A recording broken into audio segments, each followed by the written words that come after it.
Russ Martin Show. Here's Calvert's phone number. No. You found it? Rob did. Oh, no. Rob, where did you find Calvert's number? I did a couple of searches, put some things together, and found out where he lives and got his number from that. All right, let me see if he answers.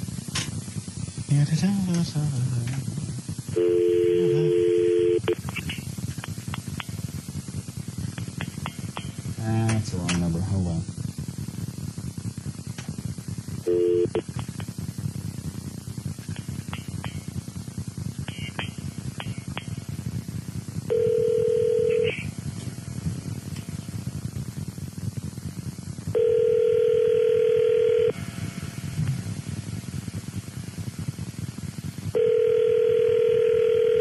Dan, who's on the hotline? Huh? You? Oh. No more whiskey left.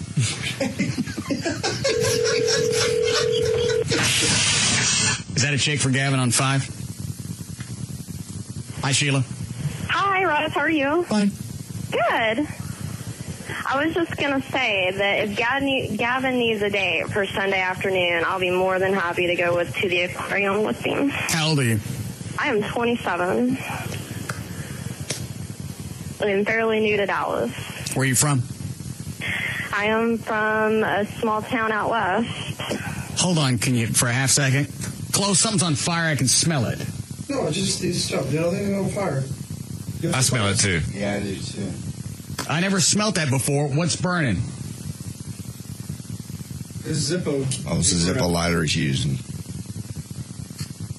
Check the carpet over there. All right. Because the last time we did something in here, he burned a hole in the console.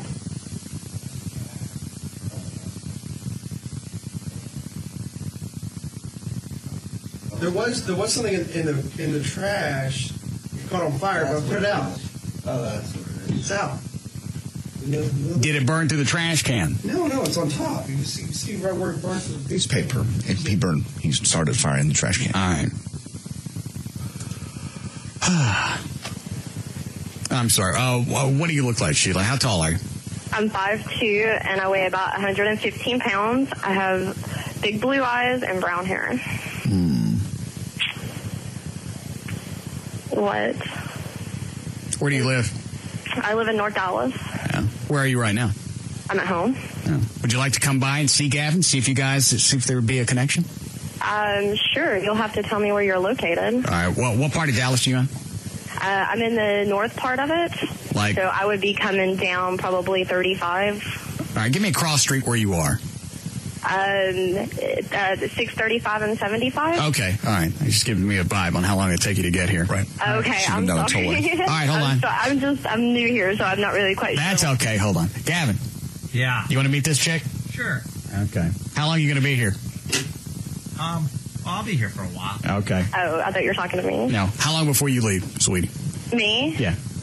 It'll probably be 15, 20 minutes. Okay. You'll probably make it. Yeah. What is it about Gavin that turns you on? I just feel so bad for him. Y'all are always giving him a hard time. I listen to you every day, and you're always giving him a hard time. And then that bitch was totally mean to him a while ago, and I just don't think that's right. So it's sort of a mercy I'd day. like to make it up to him. Were you impressed by the fact that Gavin can actually... Yes, I am. That's pretty impressive, because my dog can't even do that. I tell you what, I'll let the $500 go on the vet bill if we can do the three-way. What? How about that? I have a couple people in mind. Are you kidding? Mm-mm. I thought we went over this before. Well, now you have an incentive.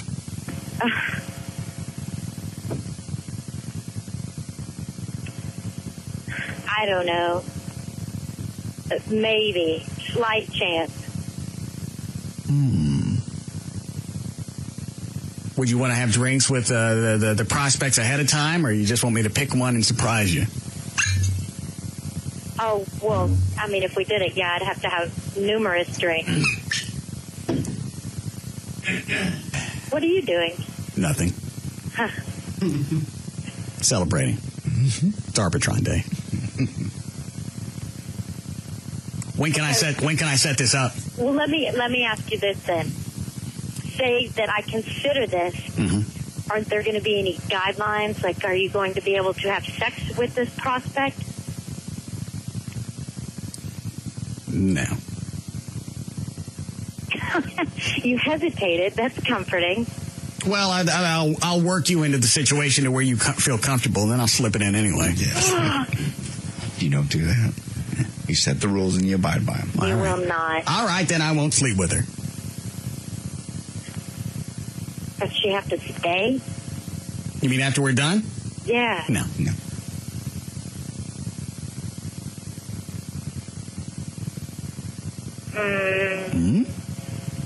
What about foreplay?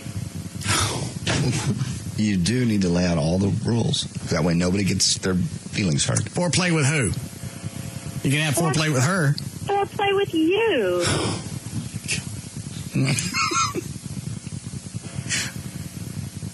Can she touch Russell at all? Yeah, she and I can touch back and forth, right?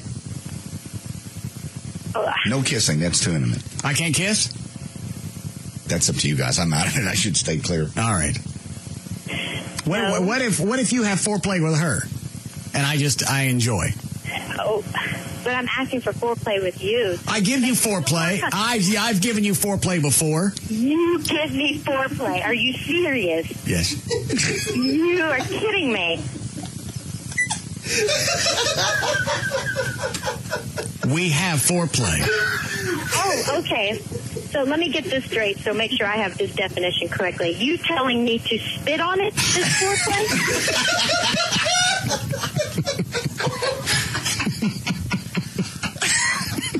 Is that right? The Russ Martin Show. Oh, God.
Can you open it?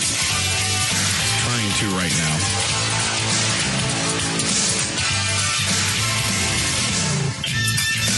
I don't know why this doesn't work. This is the same tennis ball launcher we made when we were kids. You just take a bunch of soup cans, you duct tape them together, you stick a hole in one, you throw a lighter fluid and ball in it.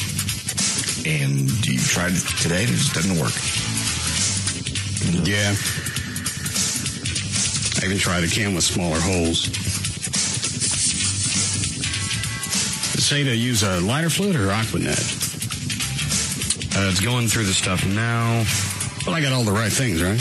Well, when we did the potato gun, it was Aquanet. I think the potato gun, we were using a PVC pipe launcher? Mm-hmm. Yeah. With a grill igniter. Yeah. These are soup cans. I understand. See. You're supposed to spray the lighter fluid right in this hole at the bottom. Okay. Shake it up. Because when we made this, I knocked Mike Woodruff out with it. Oh, you had to keep your hand he was standing too close to it. What? Oh, you had to keep your hand covering the top while you shook it. And then light. I don't remember. With the tennis ball in it or not? Yeah, with the tennis ball in it. Where's the tennis ball club? Lighter fluid in.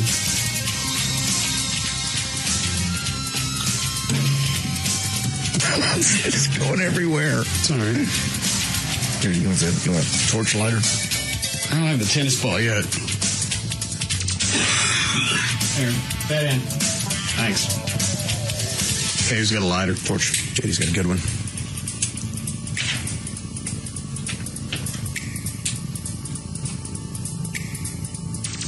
Nothing. No.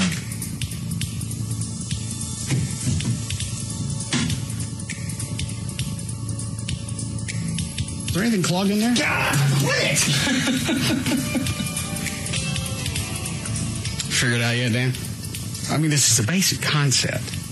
All right, I'm at the part where they have the 4 cans all duct taped together, and he's making the hole at the end of the bottom can. All right, look at the bottom can. Are those holes too big in there?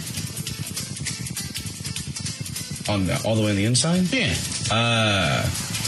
In this video, they had showed to open up that seal halfway. Oh. So you don't think I got big enough holes in there? That may be. All right. We've done this before. I know it. And if you do these right, you can get them to go 200-300 feet. Yeah. Just don't know why this one's not working. It's a lighter. Don't aim it at me. Stop it. That'd be the time it'd go off.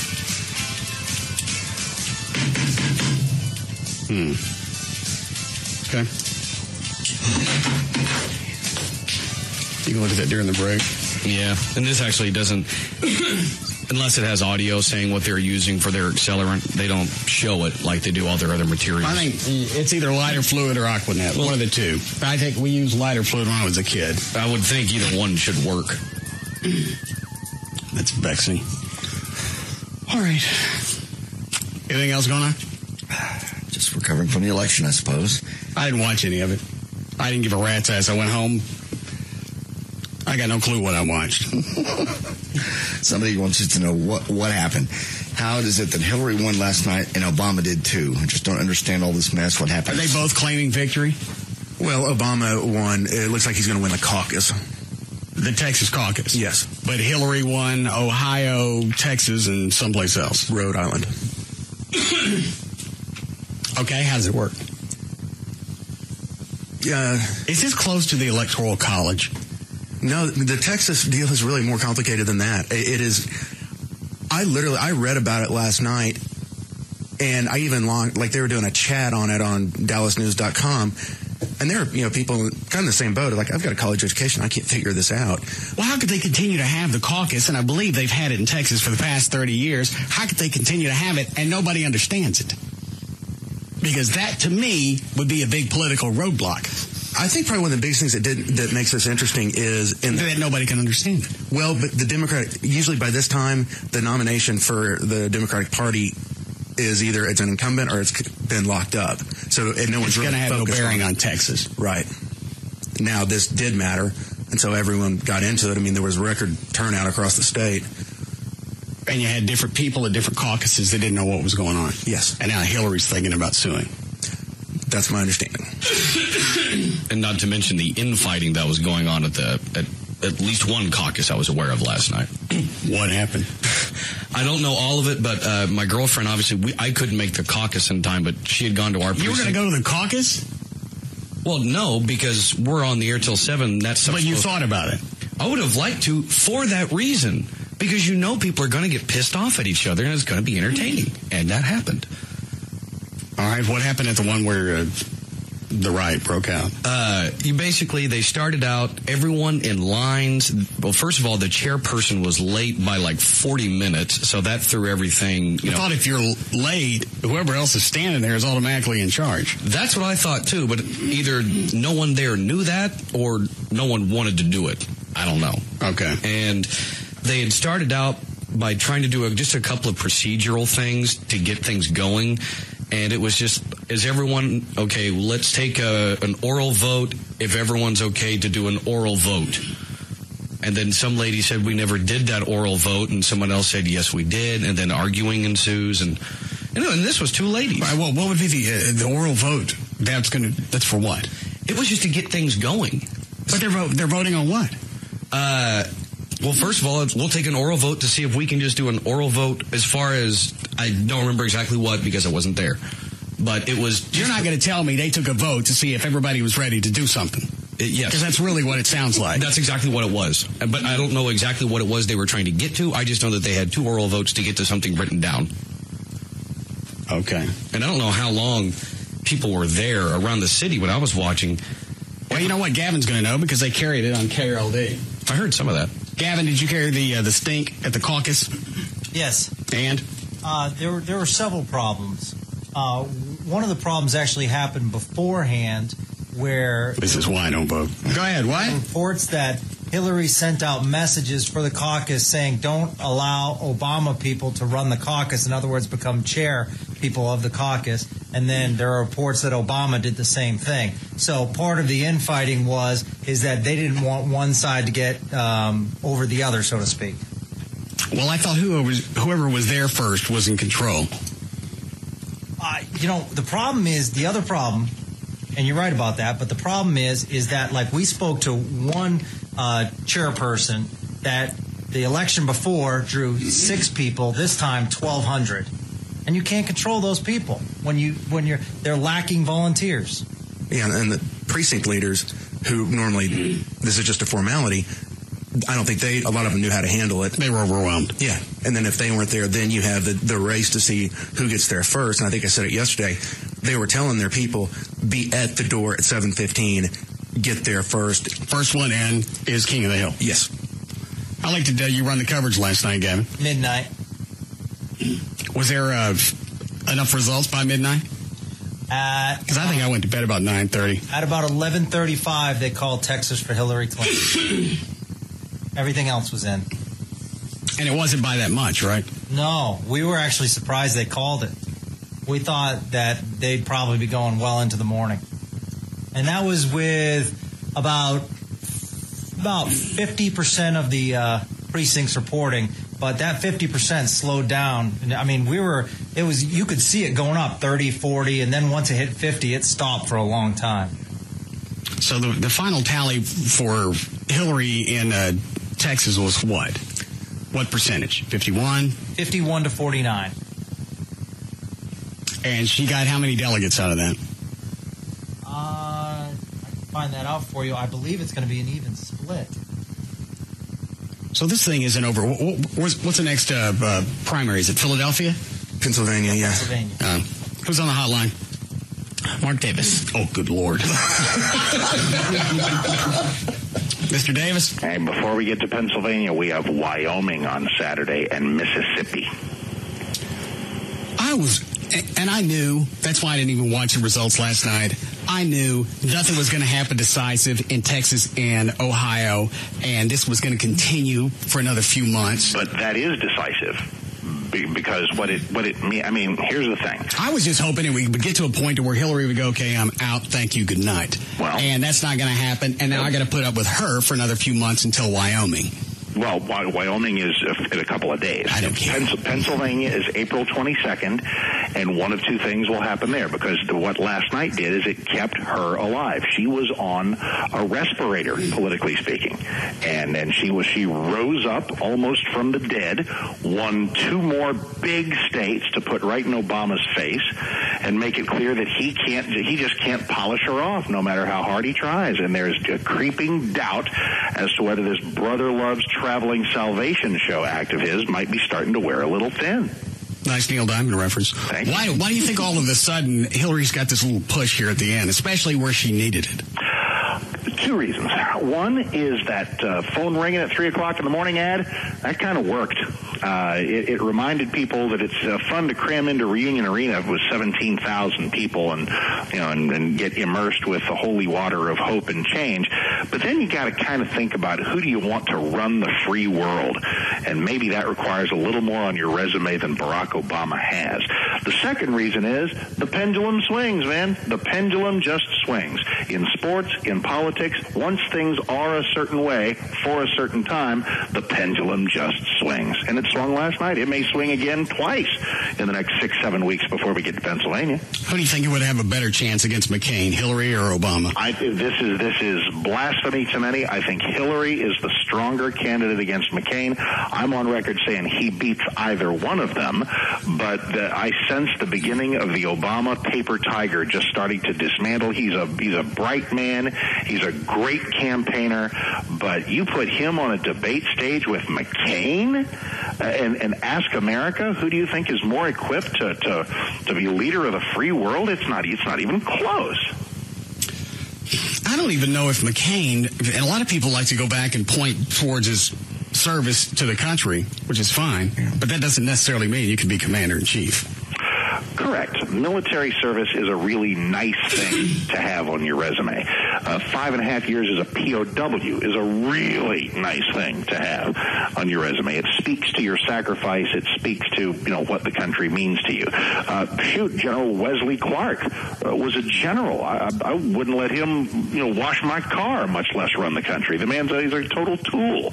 So what you got to do is, and Reagan and Bush 43, both of whom I rather admire, that's not a whole lot of military service happening there. So, no, it doesn't automatically make you qualified at all. But in this case, it does speak to a lot of what he brings to the table in terms of the view he has for America as a force for good in the world. I was surprised that McCain showed up to the White House to take Bush's endorsement, because if the current president, if his approval rating is in the teens, I think I'm going to shy away from the White House for another 5-6 months. And there was a joke about that today. President Bush said, listen, I'm here with John McCain. I will campaign for you. I'll campaign against you, whatever helps the most.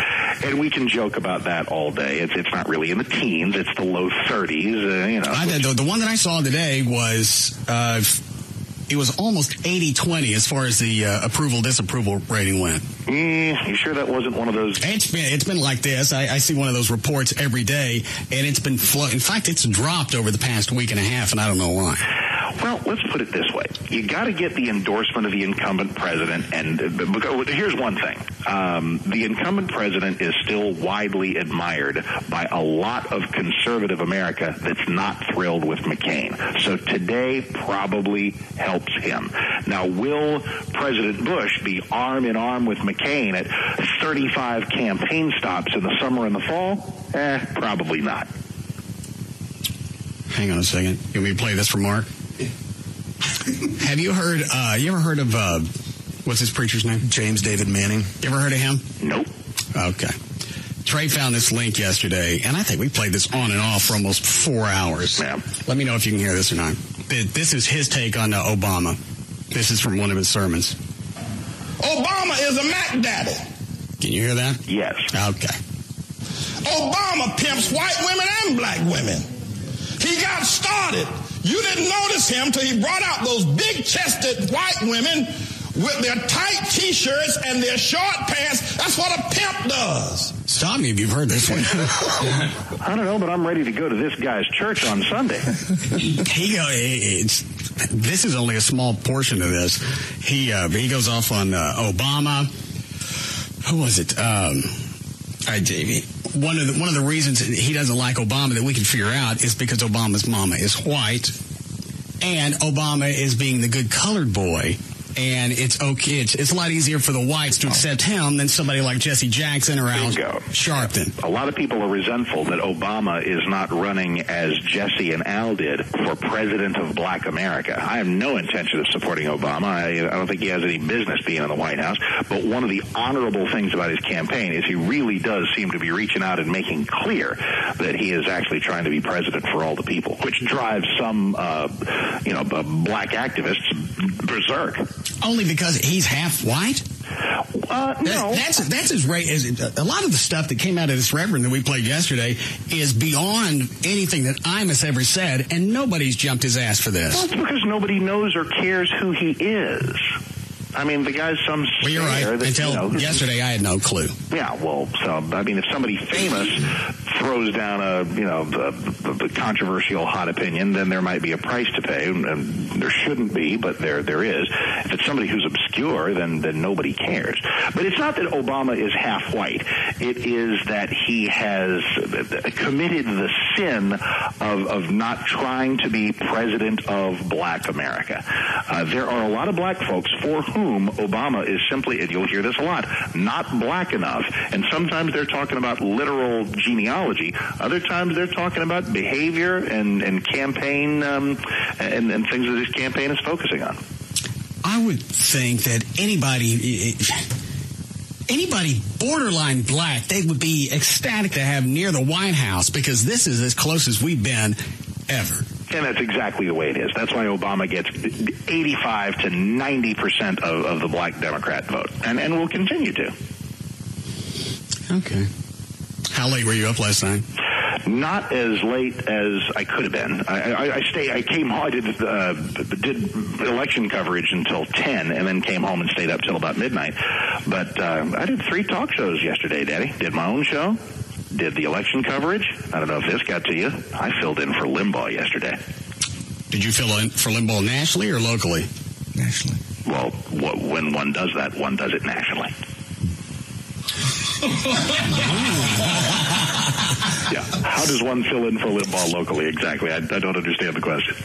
He said that you would preempt him locally and you would be on instead of Limbaugh. That's not filling in for Limbaugh. I don't know what you consider filling in. Well, words have meaning. Filling in means he didn't do the show on 660 radio stations. I did. You also said you've been number 1 since 1994. You want to go that route? Damn right. Bring it on. So, how did you end up on for Limbaugh? He was sick as a dog on Monday. You could just hear he had that horrible upper respiratory, probably same thing you had that kept you out for the better part of a week. I don't know.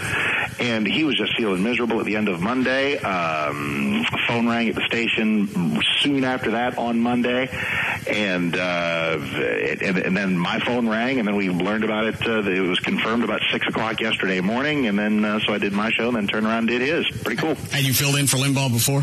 I had not. I've filled in for Levin, for Larry Elder, a few other ABC national shows, and of course my own ill-fated efforts. And I'd been a guest on the Limbaugh show a couple of times, doing segments when stuff was going on in Texas. But as far as doing the whole ride, no, this was the first time. So this was quite a pinnacle for you.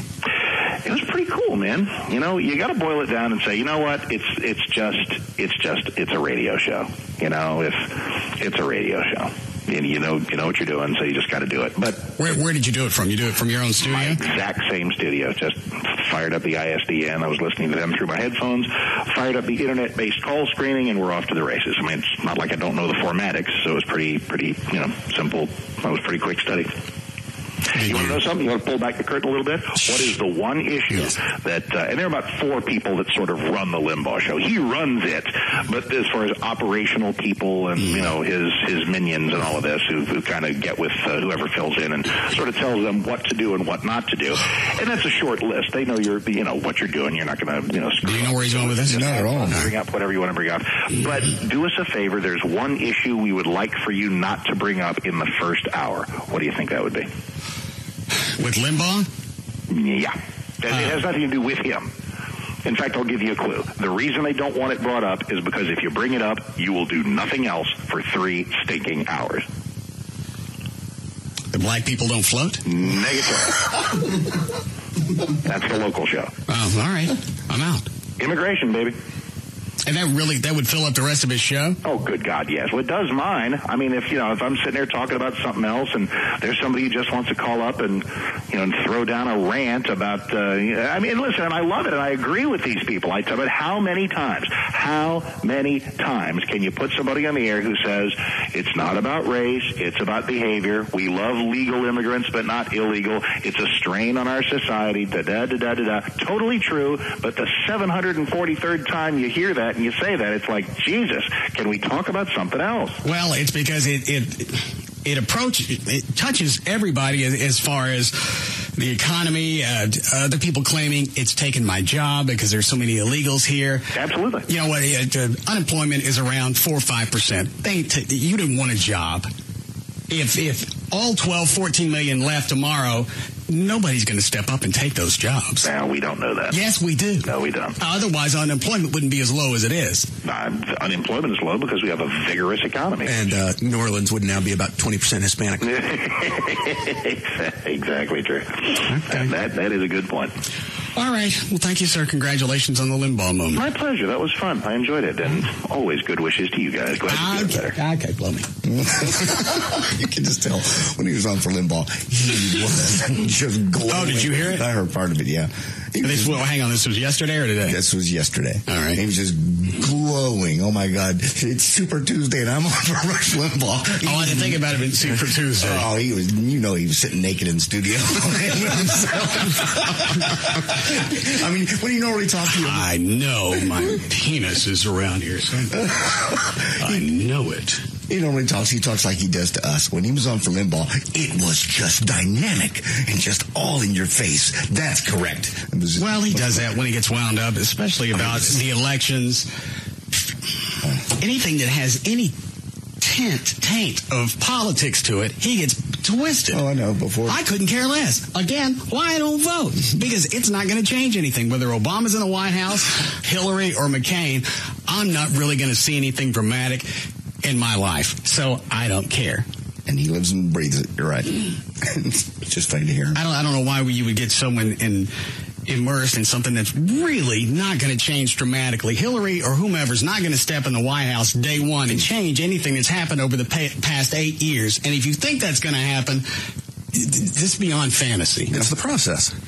Process of what? Of campaigning, of election, of voting, of Senate, Congress, everything. Is that right? I mean, but it's irritating. It's not. And it's the same rhetoric day in and day out. Everybody is promising hope. It doesn't matter hope for what, just hope for some kind of change, and you hope that's going to include me, and it ain't. Well, but with Mark, Good Lord. It's the overall body politic. It's not just the campaign. It's everything that has to do with politics. I mean, I'm with him, and I enjoy it. You enjoy the entire process. The only thing that I've gotten out of the campaign is this. Oh, come on! You don't get your campaign started with a big-chested white woman. She must be a 54D, double D, and a pair of shorts on. That's what started his campaign. He put his name on 2 big 54Ds. Obama! That's where you first saw his name. That's the first place I saw it, on 2 great big old tits. He's a Mac Daddy. He pimps white women and black women. Obama. That's the only thing that I got out of this entire campaign is Reverend Manning. That he pimps. The Obama pimps. I think Mark's right, though, a little bit about the Obama thing, just beginning to unravel. Just a hair, just enough. Well, and there's also a little deal going on in Chicago with his old boss, a guy he used to work for, named Resco Investments, and he's going on a trial for corruption. So that's going to... Well, they've already said that Obama has absolutely no connection to that at all. And anything beyond that is inferred or insinuated. Well, it is inferred, but he didn't have anything to do with the trial, but he did work for the guy, and the guy was somewhat known as a slumlord in Chicago. Okay. How are you doing, Chloe? I went home and I watched this Reverend, what's his name? Manning. I showed Amy. But I watched it 4 times. Especially when you get to the part where he's talking about speak against me. And all of a sudden, it's in my mouth. To make gravy, to put on your eggshells, because there'll be nothing else to eat. But there'll be bread in this house. Try me, saith the Lord of hosts, and see not will they be shown. That's the end of his rant about speak out against. See what happens. Bad things will happen to you. Speak against me. Yeah, well, I'm right. Your time is coming. I'll make sure you get syphilis. No. Cancer, herpes, cold sores, gonorrhea, and anal seepage. Ha God.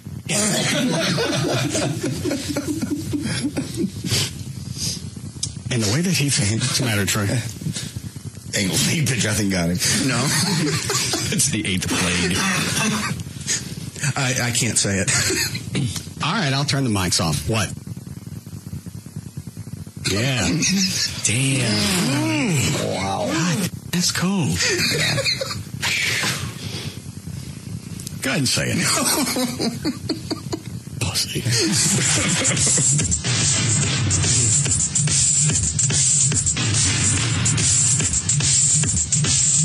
We'll be back to the Russ Martin Show.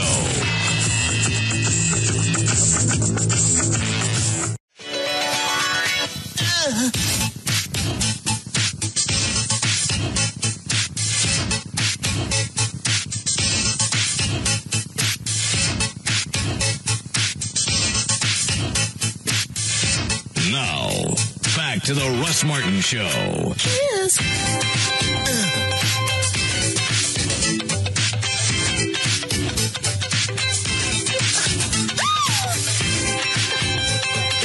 Hey, Gail.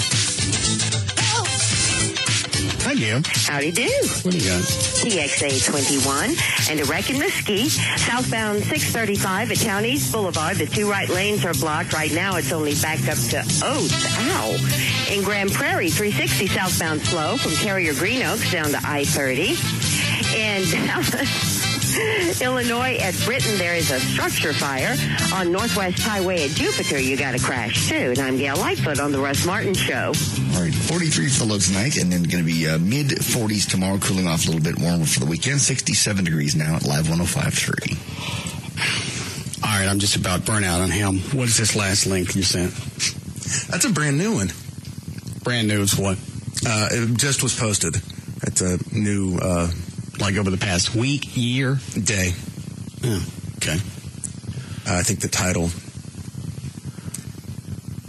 Title what? Title of the video kind of speaks for itself. Okay. Thanks for finally saying it. The white race of people, they call me racist, you know. Have you noticed what they said about me in the New York Times? Have you seen what they've said? Simply because I'm trying to help people from being pushed out of their homes. So obviously, Pastor Manning isn't that obscure. No, it's New York Times is writing about him. You're right. So they know about him in upstate New York. Well, I mean, if Gavin said he carried his radio broadcast when he was a board op, I guess he's been around for quite a while. He's just becoming more radical now that Obama's in the limelight. Well, his radio show and his, I'm going to guess, because it's his video, this is just on cable, his radio show could be a lot different than what he's got on cable. That's very true.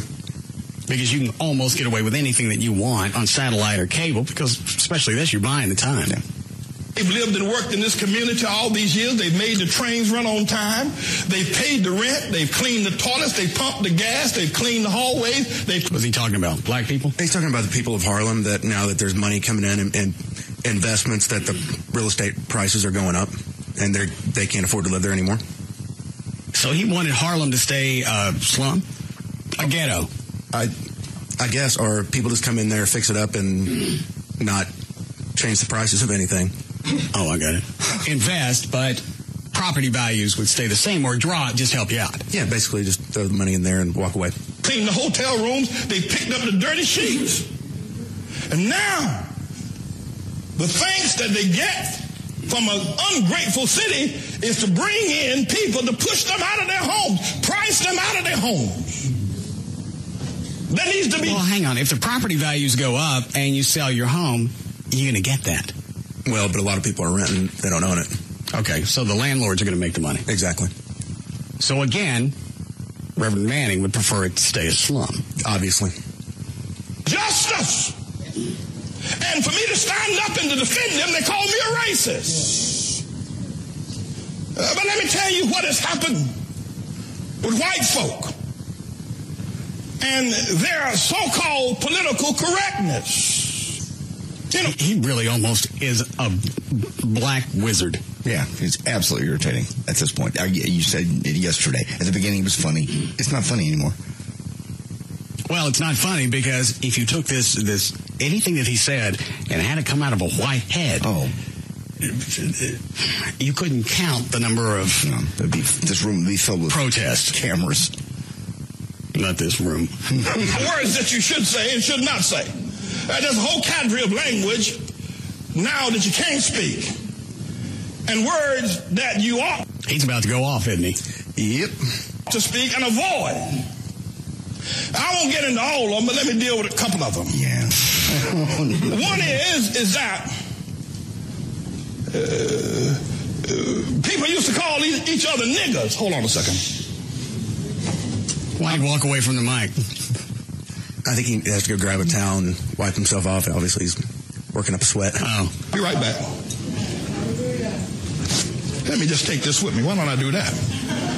That word always made me sweat. Whoo!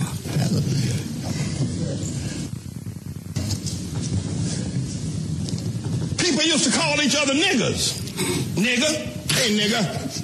Hey, nigger. How does this go back and tie in towards the property values changing in Harlem? Yeah, give it about 10 more seconds. All right.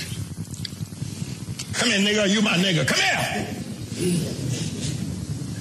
And it was okay. Everybody called it. And when white folk wanted to debase you, they tried to join the club. Now, when we said it was okay, everybody understood it was okay. They wanted to debase you without joining the club. When they called it, you got an attitude, and rightly so. Should have. I don't understand. I understand why people using it, and that's not your word, so don't think all of a sudden you're in the club just because you're hanging out with black people. My time frame is a little off. Give it about another 15, 20 seconds, and then you'll figure it out. But now, what white folk have done is that they've said that you can't speak certain language. You ought to speak kind. And so the word nigger has been ruled out. I don't think it's white people that rule that one out. No. I seem to remember Reverend Sharpton. Ruled that one out for us. Hard. We haven't really said anything on it. We've stayed mostly on the fence.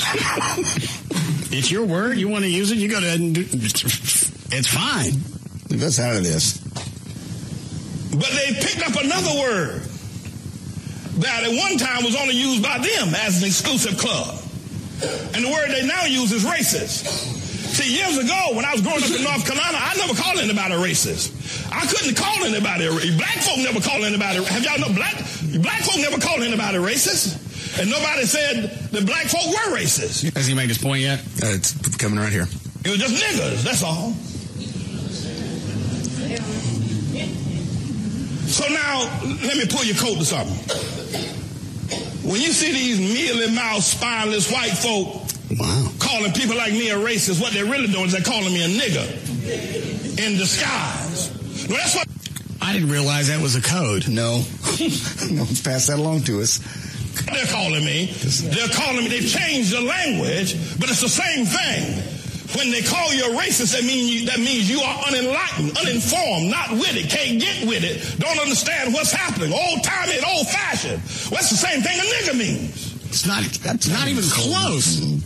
It's one of the poorest analogies I've heard anybody use. And what is his point here? Obviously, he's answering to the New York Times story where they've called him a racist. Well, they're not really calling me that. They're using the N-word. Well, anytime that you take the races and there's any type of division that you put in just because of the color, you're creating a racial environment. Which is exactly what he's done with Obama yesterday. Exactly. The only thing he had against him is he's half black. Well, another notion that it's only... what he's got against him, he's half white. No, what, Trey? The other notion that the only people that are putting money into Harlem are black people, white people. Yeah, and that's totally false. Well, and again, there's no logic there of, well, they're putting money into Harlem. It's what you've always wanted. You want to take that area and build it up, just like we're talking about building the area up in Dallas, south of the Trinity. Why all of a sudden would you complain? Property values are going up. Well, now certain people can't afford to live there. Well, you're going to have to pick one way or the other. You want the property values to go up and have it be a productive part of the city, or you want it to stay a slum? That's up to you. But don't call somebody a racist only because it looks like the white community is helping the blacks. It's no white or black issue. There's got to be black landlords, too, that are making money in Harlem with property values getting better. You're right. Pick one or the other. Go with one side. Well, and not to mention that when you revitalize an area, you're creating better paying jobs. Overall, it's usually better for the community. Always. He doesn't want to point that out. And he also wants to throw out, again, another shield. You call me a racist, you're really calling me this. And these aren't my words. These are God's words. Speak against me, and things are going to happen to you. You're going to get cancer! He actually said that. Syphilis, herpes, cold sores, gonorrhea, anal seepage. Oh, no. I will kill Patrick Swayze! Wow. If I speak against you, then Patrick Swayze gets it? Every time you speak against me, something will happen to you. Your babies will be born with enlarged areolas. It's bad. Speak against me. No. Your babies will be born with adult arms. Get it? Yeah. Trey, how did you find out about Patrick Swayze? I had friend of I mine. looked online, and that's all that's on the news services overseas. As far as him having cancer and the news services here, nobody's got it. Yeah, it didn't get picked up over here till, I think, 2 o'clock today. She sent me a text message, like, at 7:30 this morning. Oh, my God, Patrick Swayze's dying. Who is she? Just a friend of mine that, she's like, I can't believe it. I grew up in love with him in Dirty Dancing, and now he's going to die. And this is, what is it, pancreatitis? Yeah, pancreatic cancer, and it said it's already spread. So he's got 4 or 5 weeks? Yeah. And he was actually, because I saw an article about a month ago where he... So you can't send us a story just to share the information. You just send an email that says, I want Patrick Swayze on my Deadpool soon. As soon as I got that, I was rushing to my computer. Did you guys pull that story or no? Yep. Also the story about Valerie's out talking more trash about Eddie Van Halen. Flo, did you update your website? I sent the information to Chris. He should have it on there any moment now. Plus, I've added some other stuff as well. IHateValerie.com. Yes. None of the problems that Eddie Van Halen is having, none of those are his fault. It's all Valerie Bertinelli. Yeah. If she wouldn't have come out and spoke up against her, saying any of this stuff, none of this stuff would have happened. So that's my true belief. What caused his alcoholism before? Well, that's not the case. I just wanted to see Eddie in concert. I don't care about if he is alcoholism or anything else. Just the fact that she's brought all this stuff up. At the same time, he's canceled the tours. It's the only thing that makes sense. She's talking about Speak against me. I'll cancel Van Halen. I'll take away more of Eddie's tongue. I'll make sure that all your kittens are born with inverted nipples.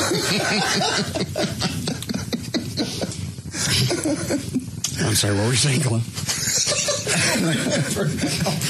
No, just everyone's throwing up the alcohol stuff. Yeah, all that's dandy. That's something that should be on the side here pretty soon. But it doesn't really matter because Valerie's the one that is speaking up and talking about everything. All right, sit on that for a second. What does the Patrick Swayze story say? Hollywood star Patrick Swayze is dying from cancer and has just weeks to live, according to reports.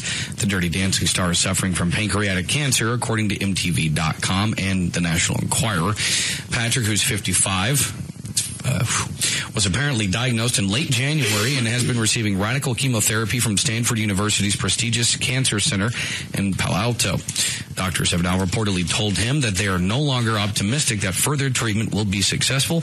They now estimate that the star has just about 5 weeks to live. What are the tests that they do to see if you've got, like with prostate cancer, Fentanyl comes in and digs around in our asses. Are there tests they do for pancreatic cancer? Basically, it's like a full body scan where they can sonogram the pancreas and see if it's enlarged, whatnot, because usually it means you're having abdominal pain and whatnot. Then they go do a scan of your body and see if it's isolated. So if I'm worried about it, I need to have a full body scan. Pretty much. And the problem with pancreatic cancer, first of all, it's excruciating. You're going to be doubled over in pain, but it spreads so fast that's why. So if I don't have any symptoms right now, I probably don't have it. No, you don't have it. Well, how do you know I don't have it? You'd be doubled over in pain. Oh. How do they treat it if they catch it before it's turned terminal? Intense chemo and radiation. Oh. Okay. So they give him 4 or 5 weeks? Yes. Did they say when he was diagnosed with it? Diagnosed in late January. Oh, okay. I wonder why he went overseas for treatment, because that sounds like what he did. No, so he went to Stanford. Yeah. Oh. Okay. Well, maybe they've got a satellite campus. Overseas, usually you're going to find more aggressive state-of-the-art treatments. Because they don't have to go through the FDA. Okay. How are we doing, Chloe? Breaking 4. All right. Was there anything else left here with Pastor Manning that I wanted to hear? I found the story from New York Times, or at least one of that may be partly to blame why he's so angry. Yeah, let me hear that. Maybe you can I can get some background on it and find out why he's just constantly twisted. At the very least, I can give you the info on the new no dew nor rain thing. James David Manning says he wants to save Harlem. First, though, he must destroy it. Rather, Harlem must destroy itself. Dr. Manning, the pastor of the Atla World Missionary Church in Harlem for the past 27 years, says the only way to free the neighborhood from its present grip of gentrification is for its residents to boycott its shops, restaurants, doctors, banks, and churches. So he wants to shut down Harlem. Yes. He wants to boycott Harlem so everyone there currently will leave and it'll be left to basically him and his church. And how would he play this if somebody from the white community, let's say Billy Graham, came and said, I want everybody in Harlem, I want all the businesses to shut down. The only way that we're going to fix this is if we start from scratch, close them all down, and start over. Because that's what he's saying. I would love to guess what that man would say, but every time Trey finds a new video, it gets more outlandish. I couldn't even come close. All right. That action, combined with a general rent strike, would force all property owners out of Harlem, he said, leaving the neighborhood to its rightful inheritors, black people.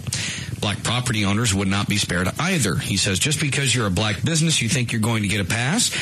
Just because somebody has a black face doesn't mean they have a good heart. He said this at a community meeting Thursday night. This story was February 22nd of this year. There are those who think that Dr. Manning is engaging in a bit of high-spirited satire. He calls his plan no dew nor rain after Elijah's warning to Ahab, king of Israel, of a coming drought. He says when there's no dew, no rain, there's a drought. There's all kinds of suffering. This is Dr. Manning, who has a Ph.D. in philosophy. So again, everybody in Harlem is going to have to suffer before they can prosper, even though they've done nothing. Yes. And again, that's the word of God. You can't come back and you can't attack me because, again, I'm just God's mouthpiece. And might I admonish you once again. What? Speak against me! What happened? You want cancer again? You want syphilis? I'll kill Patrick Swayze! Don't do that. I'll make sure your next baby's born a window licker. I'll give your dog scoliosis. No. Let that go again. Your dog, it look like a cricket ball. God will make your child, your little boy, sick to pee. Speak against me. God. This guy gets... I believe this is my new favorite character. I believe it's my favorite, too. Well, damn, this guy gets better and better as the story goes on. Go over the top with him. With Manning? Yeah. No, that's true. He goes on to say, we wish to depress the local economy, drive down the property values back or to below the value of 1991. The outflow of all the dollars in this community will stop. At one point, he paused and told his audience, now, ladies and gentlemen, that is enough to get me shot.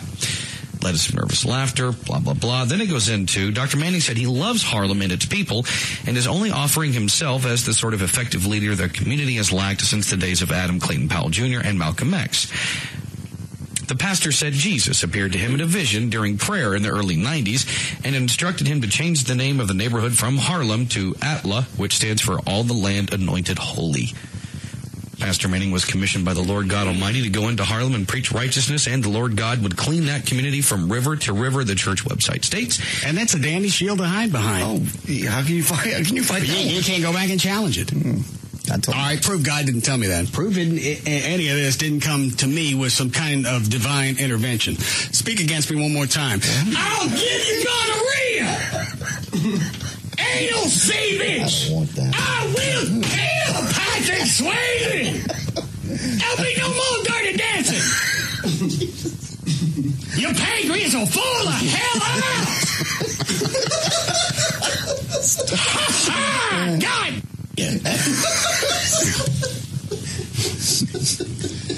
You're right. Regardless of what I throw out, every time Dan reads something, it's more fantastic than anything I said.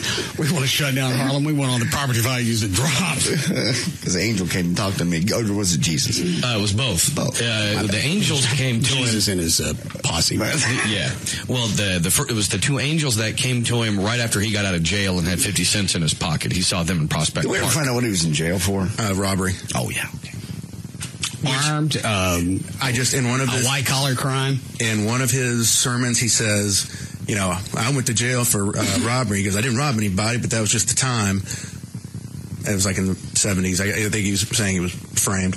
Well, and that's a valid point. There were a lot of black people who went to prison just because they were black. Yeah. But again, we don't know that's the case with him. Because he goes on in that same sermon to say that the black community should not trust a black leader that hasn't been to jail. All right. What else is in that story, Dan? The final good thing here is in the past, Dr. Manning has said he plans to open his own grocery store in the neighborhood. This, of course, being after they've cleaned out all the other businesses, then he can start up, I guess, his own little empire. That way property values will be at an all-time low. So he can buy. I'll have a chance to go in and help the community. It's a damn cover for a land grab. Yes. What a douche. Typically, ministers, churches. I did, yes. Yes, me. Yeah, bring on the nipples. I'll make you a bedwetter. Peter Pan. Ha God. All right, you win. What were you going to say, Troy? You know, typically, churches and communities, their whole goal is to clean it up, make it better, have property values rise. That's usually what churches are engaged in. Well, in essence, that's where he's going with this. He just wants everything to get flattened out so he can go in and buy a couple of places. And again, you can't think that he has anything untoward. Because once again, you're speaking against him. You do that, well, bad things happen to you. You lose your peace! Yeah. God will make a duck bill grow inside your wife's vagina! That's right! She'll have a duck bill planted pussy! God!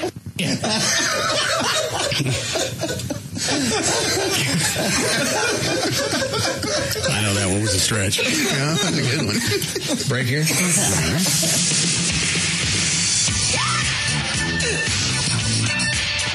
We'll be back to the Russ Martin Show.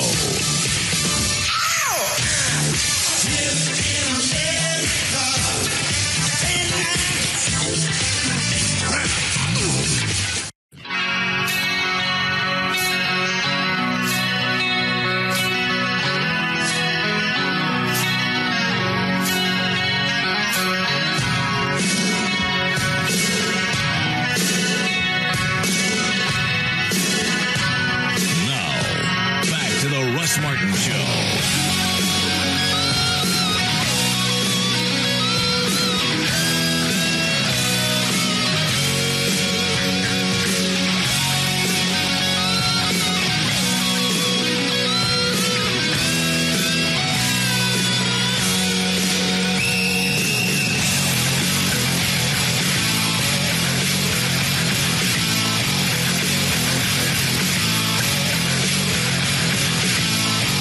Send me any more of those. Okay. It gets more bizarre. Every one I want. He's just got to have some agenda, and he's trying to promote people to his church. It's like he's trying to turn the entire white community against him. Yeah. And the black community against the whites. I just don't understand his agenda other than the fact that, hey, look at me, I'm going to make a lot of noise over here. I'm going to say some stuff that's going to get me on TV. All right. Well, if you're going to use that as some type of glitz, glamour, some type of spectacular event, and then if you have a valid point, I get it. But he hasn't seemed to come across a valid point. Any valid points? What is this one, and then I'm done with it?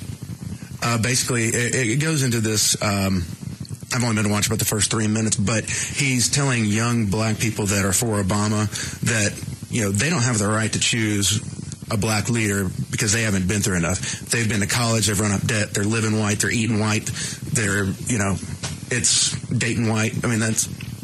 And I want to say a word to these young black supporters of Obama, young black men and women who are supporting Obama in the ages from 17 to up to about 35. I want to say something to you, young people. You don't have the right at present to choose leaders for those like myself. I grew up Jim Crow, and I've seen firsthand the struggles of blacks. I know poignantly what it is like to have gone through the Middle Passage. I've seen Tell us about prison there, Pastor Manning. The struggles that the civil rights movement Now, tell us about prison. Heard, so that you who are now saying that Obama is the person could go to college, and all y'all have done to date, you young black folk jumping up and down and screaming. So if I'm black, I can't vote for anybody that's even borderline white. Apparently, yes. Does that any kind of agenda whatsoever? And again, that is just beyond racist. Obama, you young black people, all you've done is gone to college and run up big debts. Many of the churches that sent you to college, you don't even support now. Many of you... And you know that how? Where's your stats? Where are the figures you're pulling this from? Out of his butt. You speak against me? Yes. So I spoke against you. I guess you want a duck bill to grow inside your wife's vagina. No, I don't want that. Do you want a duck bill platypus? I prefer not to have that. But I think you're a little off on a few things. I don't think I'm off on anything. Speak against me. I'll drop my trousers and you can come up here and play with my bojangles. I wouldn't be surprised if that was on the next video. Claim to be atheist and non-agnostic or agnostic or everything else. You don't go to church. And many of the pastors and church staff and leaders went without so that they could pay your college tuition, praying that you would come back with your head screwed on right and would be able to contribute to the uplift of black people. And so again, if I'm black and I'm supporting Obama, if you're between 18, I have no clue how life actually is supposed to work. Right. And I'm going to sit back and wait for Pastor Manning to straighten me out. If you're between 18 and 35, you have a right to vote. Well, and then you've turned what? Then you take this and come back and uplift the community. Well, I guess there's probably some kids that out of Harlem went to college, came back, wanted to better their community, probably did so, started a business, did something, and now he wants them to suffer and all the businesses to go away. So wants Harlem to shut down. Mm-hmm. Turn your back on the black community. You're living white. You want to date white. You're trying to eat white. And then now, but you want to say you want to have a black president. You need to check yourself, you young blacks that are jumping up and down talking about the support of Obama. You need to definitely check yourself. If you don't, I will check you. All right. He's got a skewed point in the fact that almost 80% of the Democrats that voted for Obama or were going to vote for him were black.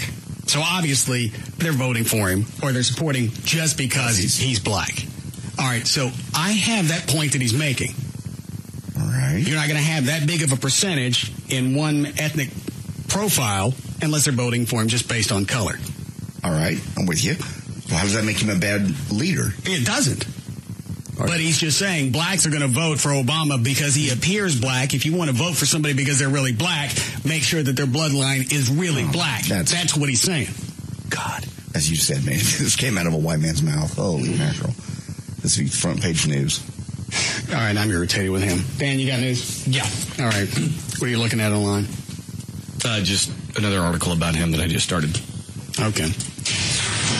All right, 436, Dan O'Malley's here with news. Thank you, Russ. It is brought to us by Blackfin, where Chloe will be on Wednesday night from 8 to 10 p.m. That is at Blackfin, 4440 Beltline Road in Addison. It is, of course, a white trash ticket hit.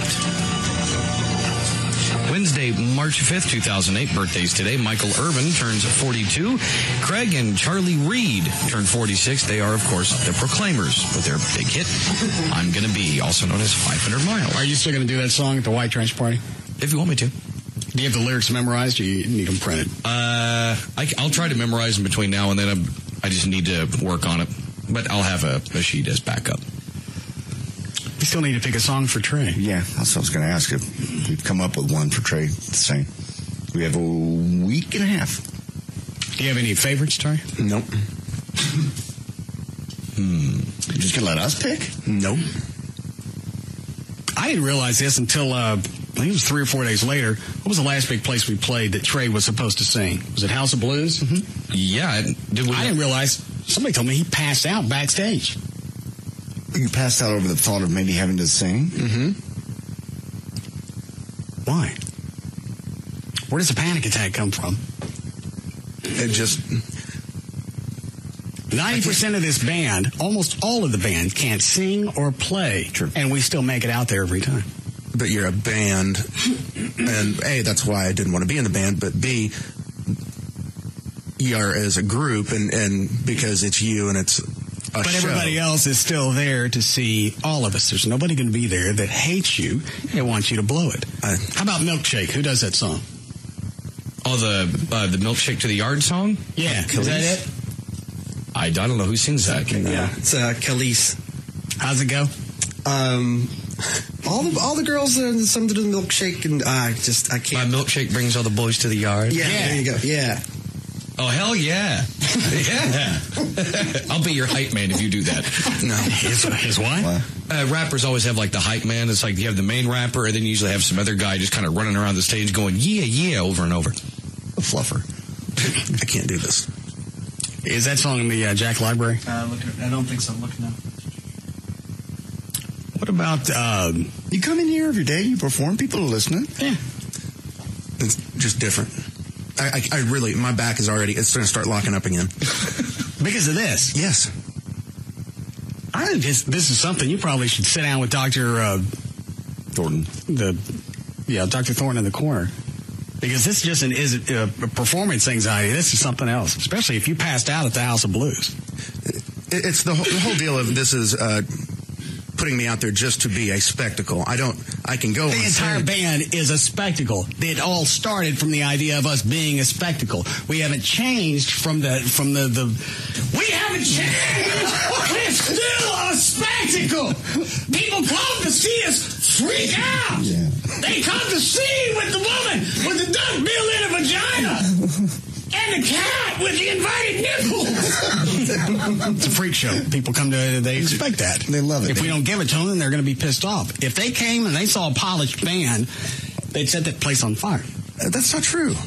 I mean, 2 years now, the band's been around and y'all have become quite good. Some of these, Chloe? Yeah. Which one? Try two.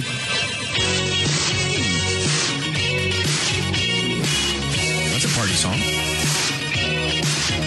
I still like the Milkshake, though. I don't know that song. Brian, pull up the Milkshake song on the YouTube. I'm doing it now. No. You don't like that one, Trey? No. What about this one?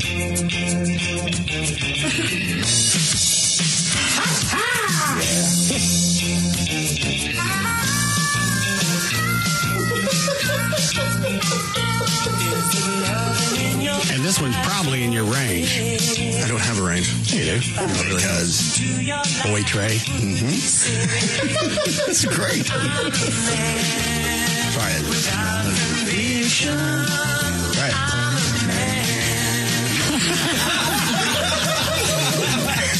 Wow. Trey just did his own parody song. You could almost heard that finger on your ear. Yeah, I felt it. It's a little shockwave.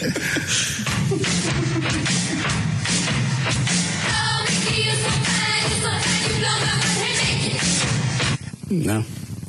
I sent you the video, by the way. All right. I'm going to give it a second to load. Why don't you do 500 miles with Dan? Isn't that a duet? Yeah, they're twins. We can dress alike. Yeah, but you got. I do that. You got a support group. Well, yeah. Yeah. Well, that's no fun. Well, yeah. If you take all the fun out of it. Let me listen to this song. My milkshake brings all the boys to the yard, and they're like, it's better than yours. Damn right, it's better than yours. I could teach you, but I have to charge. In their video, is some black chick online that's sucking her boobs singing this song? I've missed that one. Oh. Well, then I made it up. Nobody's seen that? No. I've never even heard of it. All right, I made it up. Damn right, it's better than yours. I can teach you, but I have to charge. You want it? The thing that makes me. Yeah. This could be it. Back it up to the beginning. It's better than yours. I can teach you. See, you almost just have to talk this one out. The thing that makes me. We can dress you like a big black chick and you suck your own nipples. Yeah. No. You got to just for what the song, what she's talking about. I'm not going to sing it. I don't know what it means. No. What's it mean? Either you turn off the mic, or you have to hit the delay. All right, hold on. Is it really? Yes. No, it's not. Yeah. See, you're familiar with it, apparently. This is up your alley. How did you know what it was about? Thought everybody knew what the milkshake was. Did you know that, Cliff? Yeah. Dan?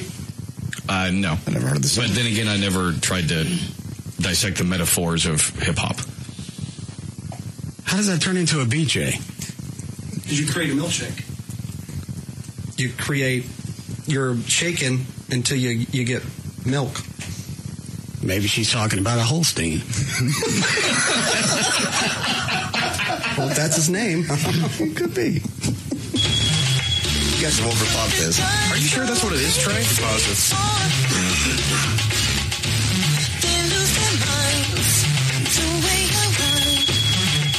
Milkshake, or some people think it's the ass, like shaking your ass. I mean, some people. Well, it makes sense. My milkshake is better than yours. Yeah, according to UrbanDictionary.com, it says a girl's body and the way she carries it.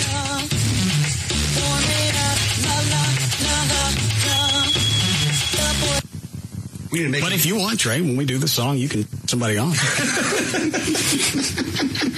I distract you enough to get through it. Yeah.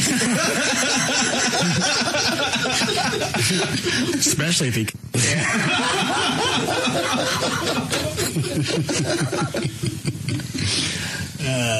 What are these? Some more songs? That David Bowie? Yes. I like him.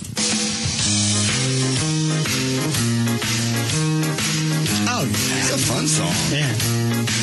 Sing it. Not just a kilo. Don't come over here. Get away from me. Get away from me. God. Paper dance. Selling you romance. What to say? That not a big fave for you either? I hate everything David Lee Roth. Did you hate it before? Yeah, I wouldn't have, 1984 Jump, okay, but other than that, I've never been a David Lee Roth fan. All right. Trey's right. On another term on the Urban Dictionary, that is on there as one of the listings as noun. Hand action? Mouth. Oh, okay. What? I have to show you. He needs to get down and do like the booty dance when the girls get down, kind of like this. Do that. Like that. You ever see like Baby Got Back or the way girls dance in clubs? Do it again. They get down. They do this. Pop and lock it? I don't think so. Yeah. Pop, drop, and lock it. Pop, drop, and lock it. I like That's this. another song too called Pop, Drop, and Lock It. Pop, drop, and Do it again. Let me see it. But this is not. This is just kind of close. So they get those. Their ass gets to jiggling like this. Yeah, up and down. Yeah. But that shakes my balls. But that's what you're talking about, like this? Yeah. They just squat it almost down to the floor. Then over and just kind of a little circle action into the ass. Like they're getting ready to drop a friend. Yeah. Not really a circle, just where their ass just goes like this really, really fast. Oh. All right. All right, Dan, do you have more news? I do. Do you want to hear the pop, lock, and drop it? Yeah, I'll send it. You got a week and a half to decide what you're going to sing pretty quick. Did you send it? Send it email or IM? IM right now. I don't have it. Nope. IM's being slow today for some reason. All right, well then just do news. Okay. I'll pull this out during a break. Well, birthdays today, Wednesday, March 5th, 2008. Penn Jillette turns 53. Dean Stockwell is 72. I found it. Okay. Pop, lock, and drop. Huey. Who's the artist on this? Is it Huey? Yeah, Huey. This right here sound like that new bound. By the way, Huey. Boy, hit me that partner. Popo, you a fool for this one. Toot that thing up, mommy, make it roll. Once you pop, lock it for me, girl, get low. If your mama gave it to you, baby girl, let it show. Once you pop, drop it for me. Nah, that's too scary. I don't mean this to be cute. That's just a little dark for the white trash party.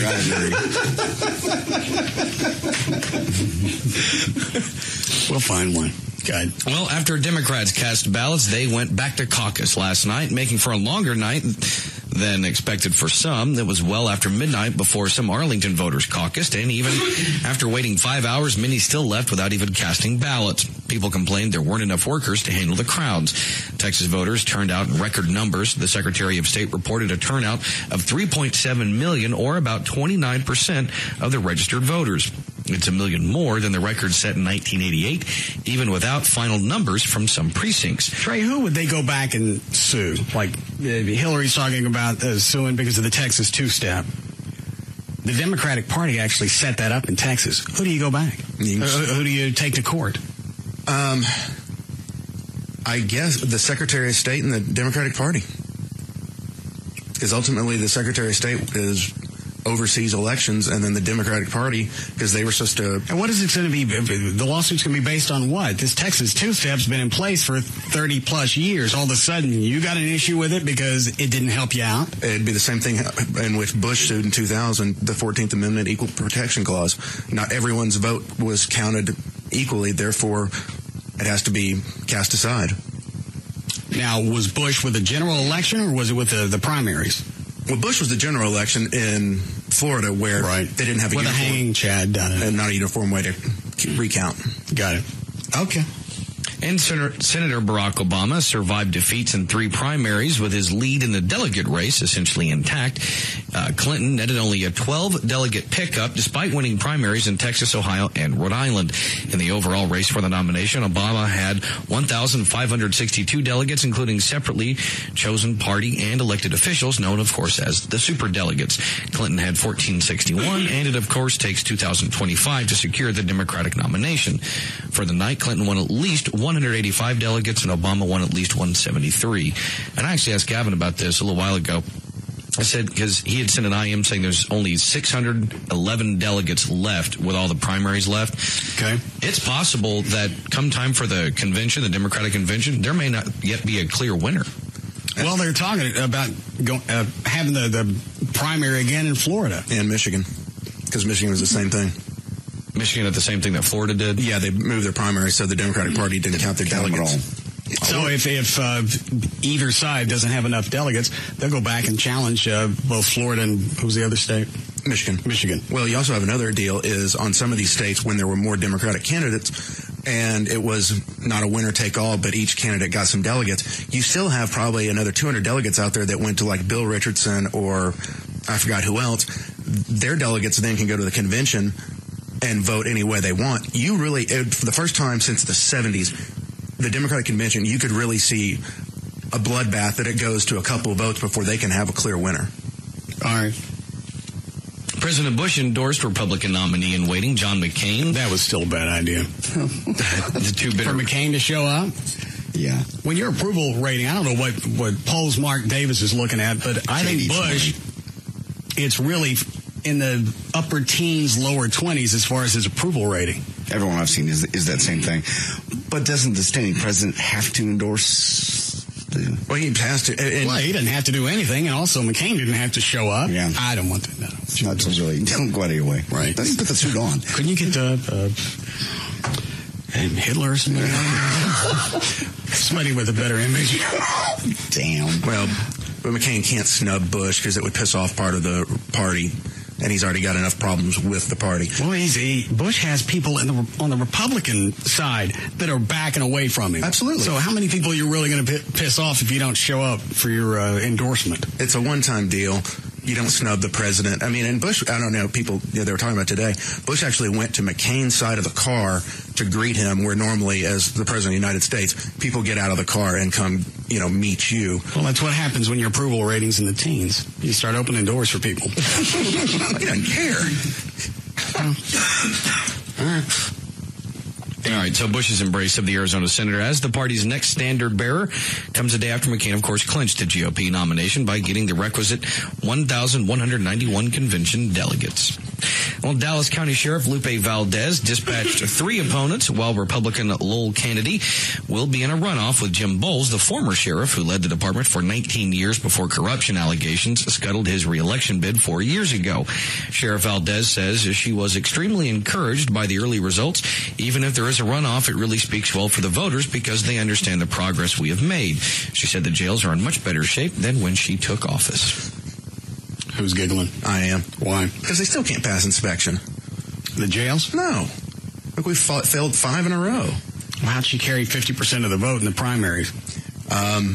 She's Latino. And that was over, 4 candidates? Yeah, she was one of the 4.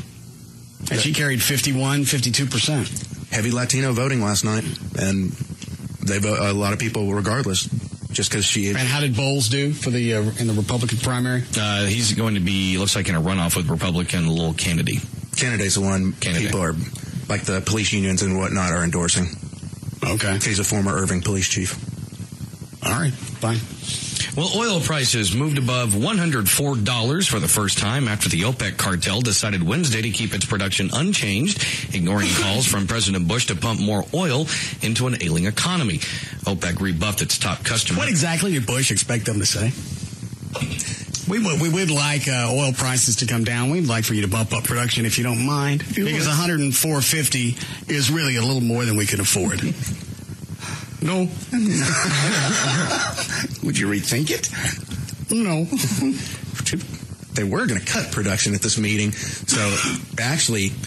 So we got something out of it just by them leaving things status quo. Yes. Rumors were they were going to cut production from somewhere between 1 million and 2 million barrels a day. And again, who do we blame? We're going to blame the Bush administration. No. Well, that's not who's to blame. That's who we're going to blame. That's easy enough to keep pointing around. And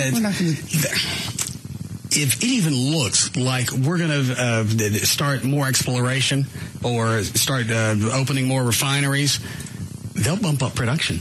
It'll be a 2-step until we finally pull our heads out. Gas prices will drop. We'll decide, it's not really worth exploration. It's not worth looking at alternative sources of energy. And then we'll stop. And then gas prices go back up. It's been going like this for years, as you well know. Yeah, it's just a petroleum 2-step. Truth of the matter is, in January, February, the first time, and I forgot how long, gas consumption actually went down. Gas consumption is down, and I think we've got gas reserves equals what we've had over the... I think it's the highest it's been over 14, 15 years. Yes. So consumption's down, we've got the reserves are up, and gas prices are still going up. Yep. Because they can. Exxon's going up. That was one of the other stories. We're going to invest more, billions more into new plants and new ways to... And our bonuses. Yes, mostly our bonuses. Yeah, this is the story JD was talking about. Well, hang on a second. Do we need a break? Yes. All right, you read that when we come back. We'll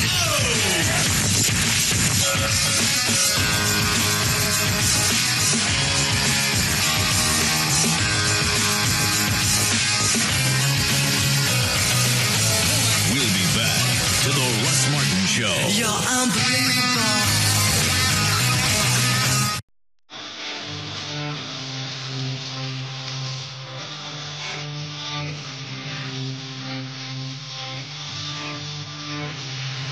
Now, back to the Russ Martin Show.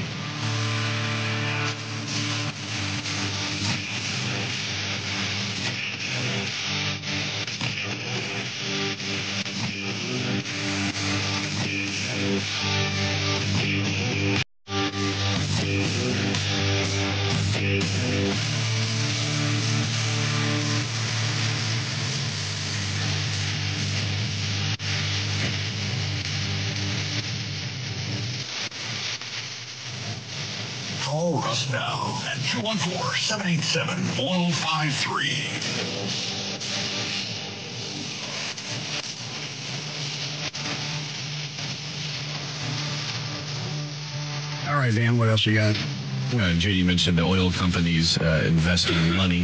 ExxonMobil said it expects to invest between $25 billion and $30 billion on capital and exploration projects this year, up from about $21 billion in 2007, though the increase reflects the rising costs of finding new supplies of oil and natural gas. The Irving-based oil company, which topped its own record for the biggest U.S. corporate profit in 2007, said it expects to maintain that level of spending through at least 2012 as it tries to tap new reserves in all corners of the globe. ExxonMobil said it started 7 major projects in 2007. It has another 12 on tap for 2008 and 7 startups slated for the 2009-2010 timeframe.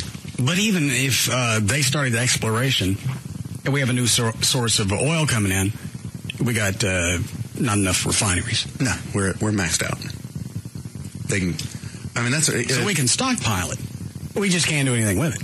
That's like OPEC says. Hey, we could have a pipeline that comes directly to you that you control, and you can pump all the oil you want. You can't do anything with it. And again, we've got areas somewhere that nobody's using. And it's called military bases that have been closed down. Okay, and we don't use those again. Why? The green people don't want us to open up any more refineries until they have to start paying $5 a gallon. Endless litigation. Is that Gail? Yes. All right. Hold on. Hi, Gail. Hi there. What do you got? I've got Carter Eye Center and northbound 75 before Campbell and Richardson. The right lane's blocked. You're backed up to 635. Eastbound 635 before Mars. There's a stalled vehicle. It's in the left lane. On northbound Stemmons past 635, a wreck in the right lane has you backed up to around Northwest Highway. In Irving, there's a crash. Eastbound 183 ramp to northbound 161. Southbound Walton Walker from 348 down to Grawweiler, crawling along. And on eastbound 20 at Campus in Fort Worth, there's a crash. I'm Gail Lightfoot on the Russ Martin Show. Thanks, Gail. They say about 40 for the low tonight, and then clouds coming in. More rain tomorrow. Only 45 for the high. 65 now at Live 105.3. And it's funny, gas prices have been so volatile. I don't even have a point of reference anymore. I don't either. What gas really is supposed to be. $2.50, $2.60, $1.80. I forget what it was a year ago. Just because things have been so dramatic as far as the prices go. I can't remember last time we were below $2. Exactly. I'm sure we have. I can't remember. Yeah. But have you ever been to Beaumont? Sure. Okay. It's not really a great town. It kind of stinks. Stinks, yeah. You can smell it before you get there. Open up a refinery there? No, there is. That's what is that why it stinks? Yeah. But there are areas. They have military bases. They've closed down. They're not around anything. Would that be big enough, a military base? Yeah, plenty. Okay. For a refinery? Oh, yeah. Okay. Do they have to be near the ocean, though? No. It's easier for shipping. Right, just wondered. But you got pipelines. You got tankers. You can get it there. That's not the issue. Just no refineries? Yes. Okay. All right. Go ahead, Dan. Okay. Well, President Bush says the United States has to change its habits of get off oil to reduce the nation's dependence on foreign suppliers. That's good. I told you. It took him 7 years. Why is approval rating only in the 20s? I can't imagine. Especially when this news broke. Yeah, why you wait till the end of your presidency to finally tell us we need to get off foreign oil? We need to back away from the oil. After 7 years, I thought long and hard, I'm screwed. Soundbite we had the other day when he goes, you're predicting gas prices? Did you keep that? Let me look here if I kept that. I think I did. Oh, I hope I did, please. Yes, 20. During a press conference. Yeah. You could tell he couldn't give a rat's dick less where he was. I've been reading the paper. 20. The comics. Yeah. Here it is. What's your advice to the average American who is hurting now, facing the prospect of $4 a gallon gasoline? A lot of people facing... Wait, what did you just say? You're predicting $4 a gallon? A number of analysts are predicting $4 a gallon gasoline this spring when they reformulate. That's interesting. I hadn't heard that. Yes, sir. Yeah. I know it's high now. And the other... I can't tell if he's feigning ignorance, he's an idiot, or he's being a dick. I think a little bit of all of them. But you can't do all of them. If you really know gas is already at $4 a gallon someplace in the country, you can't. Is it at $4 a gallon somewhere? Yes, in California. Okay. But then, I think he's being a dick. That's interesting. I hadn't heard that. Yes, sir. Yeah. I know it's high now.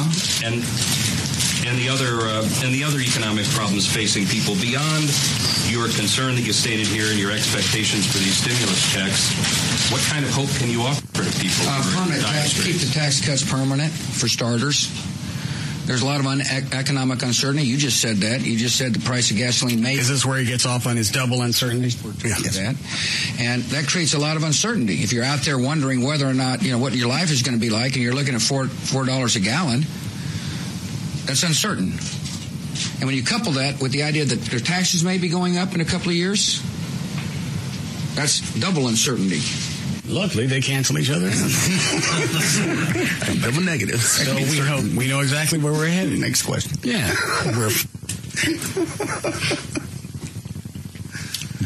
What does he say in the story? Does he say why it took him this long to point out to us that we need to back off foreign oil? No. Okay. The truth of the matter is, he actually did introduce comprehensive energy reform. We've always known that we can't be dependent on foreign sources for anything because all they have to do is pinch us and we're screwed. We know that. I don't need somebody in the administration to tell me that. I don't need you to come up with an energy bill. Until we decide on our own, I'm going to buy a car that gets good gas mileage. I'm going to stop wasting gasoline. I'm going to recycle. I'm going to turn green or whatever color I'm supposed to be.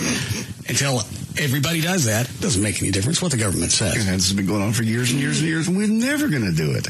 It's nice to say, and it looks pretty on a bumper sticker, but we're not going to do it. And just about the time it looks like we may come up with some type of energy plan, then they'll drop petroleum prices. Gas prices will drop, and then it won't be prudent to go out and spend the cash for exploration because it's going to cost more than it's worth. And they're going to do that to us, until they're done. Every single time they have. The muscle cars come back, and green cars come back. And now the cars that are electric and combustion. Hybrid. Yeah, the hybrid cars, those are popular. Mm-hmm. Yes. Wait till gas prices drop again, and nobody will want those. It's too big of a hassle to worry about. What kind of gas mileage does yours get, Dan? My girlfriend's gets... no, she goes over 400 miles before she has to fill up, and 25, 30, 32, 38, 110. I think it's average around 40. Okay. And that's the average. Have decent pickup? Yeah, it's fine. I mean, it's her car, so it's not like I'm driving a Gran Torino or something. I'm looking to, hit a quarter mile in a certain time. I'm just trying to get from A to B. Did you look at that video I sent you of the Lincoln Continental jumping the river? That was sweet. I did. That man is so stupid.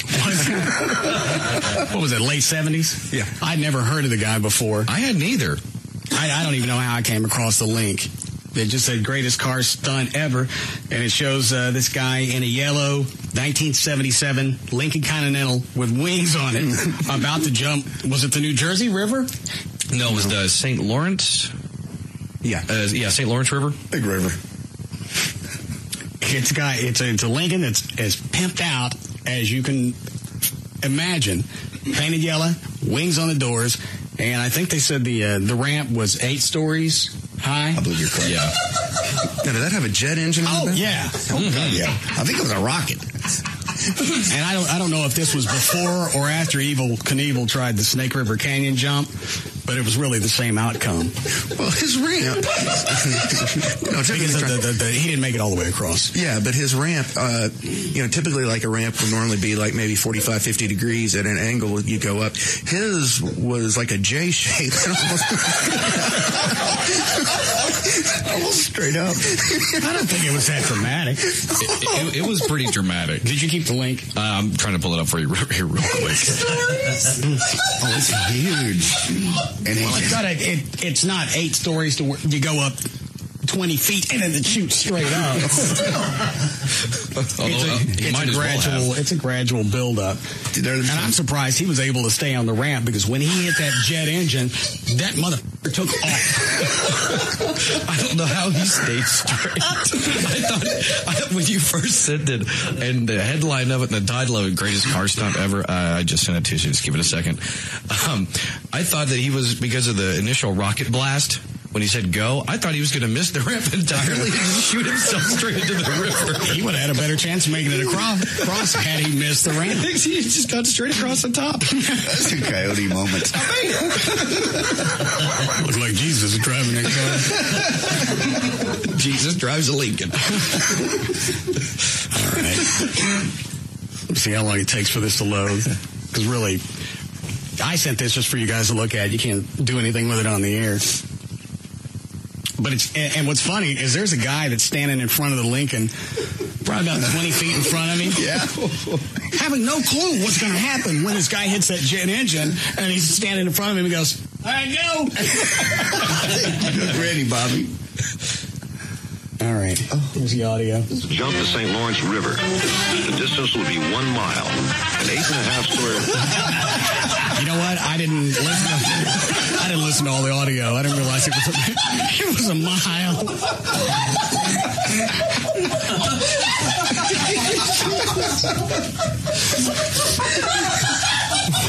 Well, which part are you laughing at? Wait, all right. Calm down and let me know when you're ready, and I'll show you a picture of the Lincoln. That's what those of us in geography call a big-ass river. And it's funny. It's funny. As soon as you get a look at that Lincoln, you're painted yellow with the wings on it, you're going, what brother got a hold of that? All right. Let me jump ahead. All right. Turn your head until I can get a picture of the car. His self-confidence was high. Any Hold on. Let me see how far I am. Okay. doubt or hesitation could cost him his life. The helicopter roamed the sky while power speedboats and divers waited on the other side of the river in case of a disaster. Here it comes. See it? Yeah, there are wings right on the door. Yeah, there are wings on the door either side. They're obviously functional. As you see that in a moment.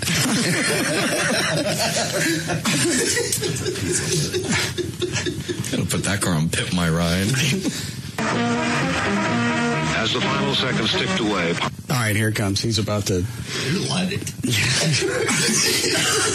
And it's funny. Watch the guy that's in front of him that tells him, all right, go. Power's young wife became anxious. Would this be the last stunt he would ever perform?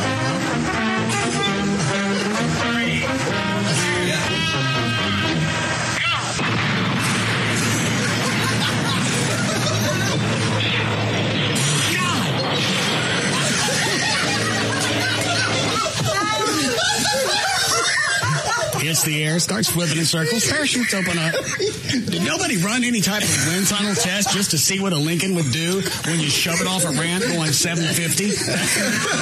Apparently not. The Coyote River jump. That's a Coyote moment.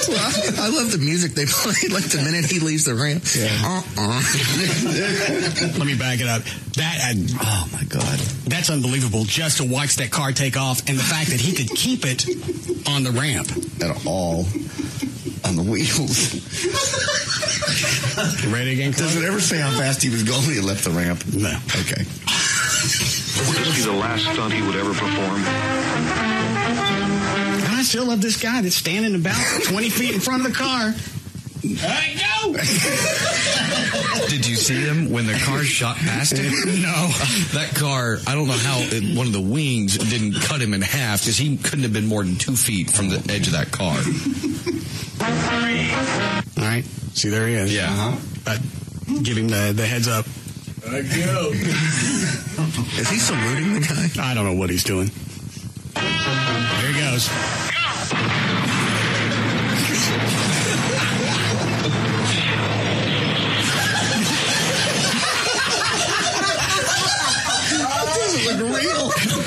It doesn't. It looks like they sped it up. There are like 4 different shots. One of the shots, the camera's right on the ground as the Lincoln comes flying past it. That car's got to be going easy 350, 400 miles an hour. Without exaggeration. I don't know how it didn't disintegrate just when he hit the engine. Well, and it's like I said before, how does that guy control the car getting to the ramp? I don't know. That was luck. I mean, because he doesn't start on the ramp. He's probably half a mile away from the ramp when he hits the jet engine. That was luck. I would have loved to have been in the bar when they came up with this idea.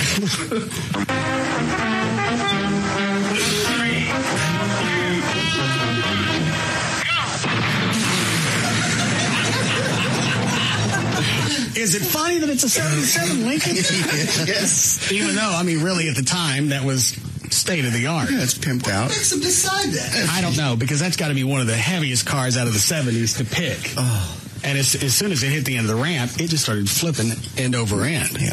And the chutes came out. Hey, Charlie, I got an idea. Hey, you know that new Lincoln you bought? Yeah, in a hurry? Very nice. What kind of mileage you get? What do you think your top van is on that bitch? 85.9. Don't you come by the house? Young wife became anxious. Would this be the last stunt he would ever perform? Okay, there's a close-up of the ramp. And it'll show the guy that's about to give the countdown.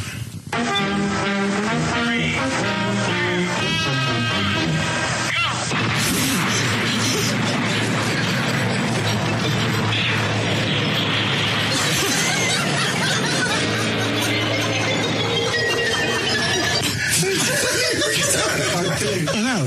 I probably watched the same video, just that 20, 30-second clip over and over today for a half an hour, and I don't know why. That's so funny. And I kept telling myself, don't use this on the air because nobody's going to get it but us. You get nothing out of it without the video.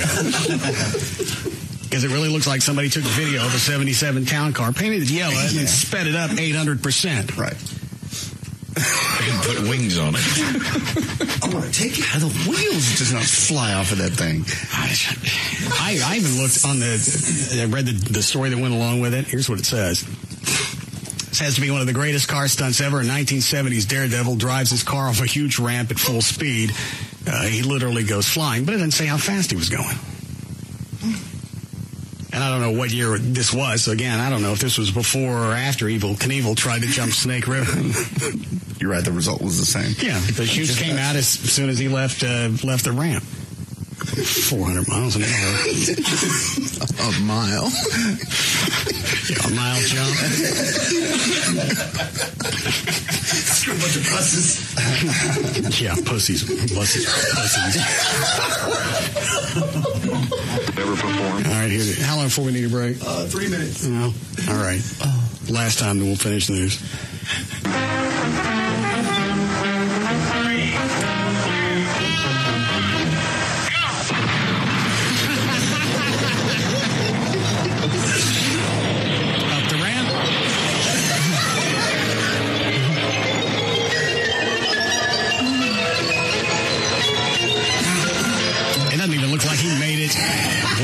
Third of the way across? No, not even. I'd say. Oh, here's another shot. Slow motion.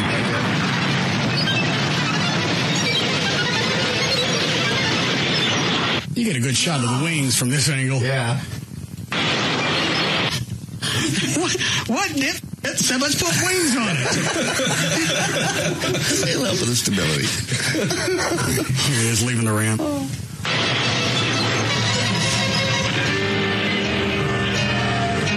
As soon as it left the ramp, it immediately started flipping end over end, and the chutes deployed. I found the Wikipedia on it. All right, go ahead. This is actually called The Devil at Your Heels. It was a 1981 documentary that chronicles the attempt of stuntman and daredevil Ken Carter to jump a rocket-powered car, Lincoln. Yeah, you got to say Continental. Yeah, a rocket-powered Continental over the St. Lawrence River, a distance of 1 mile, which would handily smash all existing records for jumping cars. The documentary opens with some quick framing of the task, including footage of the ramp and the car to be used for the jump. Trying to skip ahead here. Technical problems include difficulties with the car. The fuel tank keeps blowing up. And the ramp he's planning to jump off, it's bumpy and not necessarily structurally sound. The financial problems, everything involved in the documentary. In the 5th year, everything is set, but 2 attempts are Why didn't they just have him drive into the side of a wall? Because they had a better chance of making it. This has all, it really does, as stupid as it sounds, has all the makings of a nice Roadrunner cartoon. This is what goes off. It's just like he's waiting for the Roadrunner to come by, and then he's sitting there in his nice town car. I really would like to see what he planned on landing on the other side of the river. Yeah, even if he made it across, I guess as soon as he saw the river pass, then he would pull the chutes and land the best as he could. And this is where it gets interesting. In the 5th year, everything is set, but 2 attempts are called off, one because of a strike by the ground crew, one because of weather, but some people speculated that Carter lost his nerve. And pull the chutes? No, that he just didn't want to do it. He just chickened out. The backers, just desperate to finish, believe that Carter lost his nerve, call him into a meeting. They brought in another driver, Kenny Powers, to attempt the jump. So this isn't the original guy? No. This is the guy that did the jump, which is Kenny Powers, because apparently the Ken Carter thought better of it. Yeah. Well, yeah, if you... Granted, on paper, when you look at it and you break down all the different schematics that you're going to need to jump a town car over a river, it looks safe enough. But when you actually walk out there and look at the thing painted yellow with the wings on it, that's the time that you would probably want to renege. Unfortunately, the bumps in the ramp had not been fixed, and as the car accelerates, it starts to shake itself to pieces and falls apart in midair. The parachutes deploy and the car lands in shallow water. Powers survives, but with 8 broken vertebrae. And then the effort to make the jump was abandoned. Which is probably from the takeoff alone. You mean you mean they thought about trying it again? No, after this video, right, where the guy breaks 8 vertebrae, the effort to make the jump was abandoned. The film closes with Carter, the guy that chickened out. Why were they going to try again? Their only yellow Lincoln was gone. Carter vowed to continue trying. However, a few years after the movie was made, the ramp was demolished, and then Carter was killed in 1983, attempting another stunt in Ontario. Doing what? Let me click and see if it'll tell me. I'm going to laugh if it's running into a wall. Yeah. Or he backed out on doing this one, and then it was trampled by a donkey. Should have got a Cadillac. Does it say? I'll have to dig it up here. All right. You want a break here? Yes. You want to see this one more time? Yes. Yeah. Okay. Here it comes.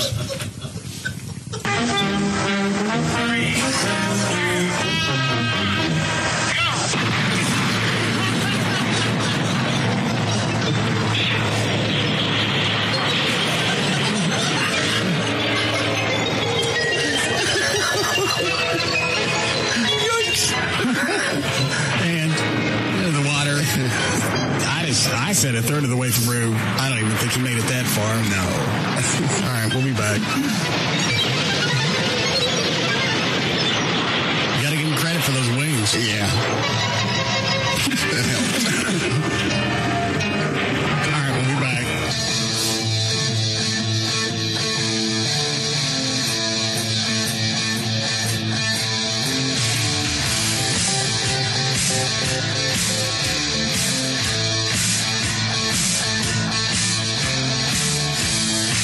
We'll be back to the Russ Martin Show. Like nothing you've ever heard before. The Russ Martin Show.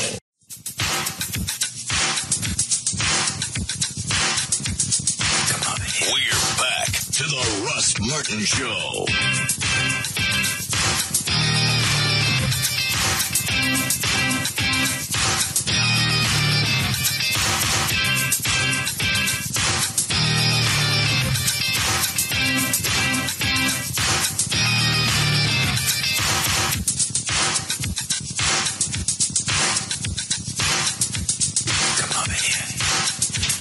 Hey, Gail. Hi, Gail. Hi there, Russ. What do you got? I have got TXA 21. On 635 eastbound, before 35 Simmons, there's a stalled car. It's off to the shoulder now, but traffic is still heavy from at least Luna Road. Eastbound 183 ramp to northbound 161. A wreck in the left lane has you backed up past County Line Road now. In Richardson on northbound 75 before Campbell, they moved the stalled car to the... No, they didn't. It's still in the right lane. Traffic's backed up to 635. In Irving, excuse me, eastbound 114 at O'Connor, you got a stalled car. It's off to the shoulder now and heavy from Northwest Highway. And if you're on 635 eastbound, you're going to hit slowdowns at Skillman, and it stays that way all the way to I-30 in Mesquite. Cleared up the Fort Worth wreck. In McKinney on northbound 75 before El Dorado Parkway, there's a wreck in that right lane and a slowdown from 121. I'm Gail Lightfoot on the Russ Martin Show. Thanks, Gail. All right, mid-40s for the low tonight, then only in the mid-40s for the high tomorrow as the rain comes in. We're at 65 now at Live 105.3. Ryan, who was that on line one? That is Victor Lozada Jr. What does he want? He just wanted to tell you thank you. Okay. Mr. Lozada? Yes. How are you, sir? I'm doing very well as I can be, actually, but I just wanted to say from the bottom of my heart and all of my family, thank you for everything you do, not only for us, but for all of the families that your foundation has helped. And there's not words that I could express for what you're doing for us and just how you support families that are like mine. How long was your daddy a police officer? He was actually, he would be 20 years a police officer, I think 2 days before he passed. Was it, did he start in Dallas? He started, and yes, he was always a Dallas cop. Yeah, didn't he just recently move to the motor division, motorcycle? Yes. How long had he ridden a bike before? Yeah, he actually rode a bike when I was little. And, you know, I loved it when he rode it, and he took me on it a couple times, and that was always fun. But once we moved to Dallas, because we originally came from Houston, he had to sell the bike. So how long had it been since he'd been on a bike before the accident? Well, he had been training and all of that since last year. And it had been since I was about 2, so I'd say about 20 years, right before he got on the force. Was this his first political motorcade? No, he's done this a lot of times. He did it for Obama 2 days before, and he's done it for Cheney. And before he was on the motorcycle, he was in the Camaro, and he did it for all different types of dignitaries.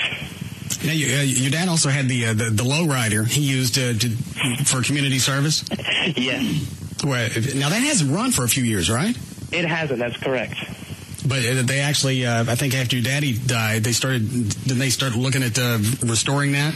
They are, and they have restored it. I saw it at the funeral. They're jumping and everything, and it has his badge number on it. So I know that he'd be happy to know that that car is going to go back into the community and back to gang prevention like it was meant to be. How's your mom holding up? She's holding up very well. She knows that my dad would want us to keep going, and that she has all of us children to help her and keep going in our lives. Now, you're how old? I'm 22. And then the rest of the kids are how old? My younger sister is 20, Lisa, and my other sister, Stephanie, is 16. And my youngest brother, David, has just turned 10 last Wednesday. Okay. Anything else that you guys need as of right now that you can think of? Well, I'm just glad that you do what you do, and I just want to say thank you so much. And I saw that you love those cars. You love Batmobiles, right? And the Mach 5 you have? Right. That was funny because my dad always loved to watch Speed Racer when he was younger. And so he got into restoring cars, and he has a restored 1960 Chevrolet Apache, and he was working on a Pontiac Fiero. The Apache's a pickup, isn't it? Yep. He restored that from a piece of junk to what it is now. Well, if you guys decide you want to come by the house, you want to see the cars, you can talk to one of the police officers, and they'll bring you by. All right. Well, thank you, Russ, and just thank you for everything that you do, not just for my family, but for everyone else, and just thank you so much. Well, if there's something else that you guys decide you need, you know where I am. I do, and thank you so much for that, all right? All right. Thank you, sir. All right, bye-bye. Well, what? Let's watch the video again. I didn't realize that Officer Lozada's oldest was 22. Yeah. I think he's just about to graduate college. You don't see the video of the Lincoln jumping in there? She became anxious. Would this be the last stunt he would ever perform? Should be. Who said that? Me. Oh. Go. That's my favorite. I love how the guy that does this, he breaks 8 vertebrae in his back, and when they get him out of the river, they're carrying him on 2 men's shoulders. Yeah. Right. Sitting upright before putting him on the gurney. Right, the narrator says, he was lucky he broke his back. Then they show the video, and they're popping him along across the ground. His back's broken. It's not like we're going to screw anything up. And I still don't understand how they came up, they decided on a Lincoln. And this isn't just a Lincoln, it's a Mark V.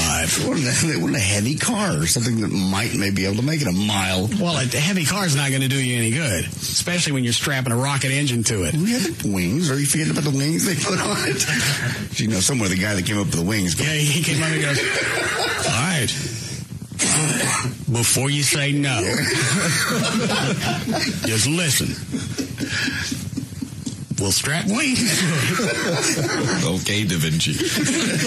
John's got that jet engine in his garage. Remember that? John's got the jet engine that he got off the nips that we've been looking for something to do. We'll take the back seat out. And we'll strap that motherfucker in. I bet the conversation wasn't far off that. And then, we're going to paint it yellow. Yeah, I'm looking at the video. It's not only a yellow Mark V, it's got a Landau roof. All right, here it is the last time. We'll finish news. Now, am I right? Does it look like when he hits that ramp, he's got to be going 3 1/4? Oh, easy. Yeah. I mean, it doesn't even look real. It's amazing. He hung on to that car. The wheels didn't just fly apart. The rubber on the tires didn't just... Yeah, and you know... They didn't do any testing, clearly, before this jump. They just put up a ramp that's 8 stories tall, painted a Lincoln yellow, strapped a rocket to it, and went, go. And I think the reason this is funny to us is because it sounds exactly like something we do. Stuck a thumb in there. Wind's right. O'Malley lighted. Chloe, you stand there and take your pictures. Yeah, you hear Chloe in the back going, Russ says go! All right.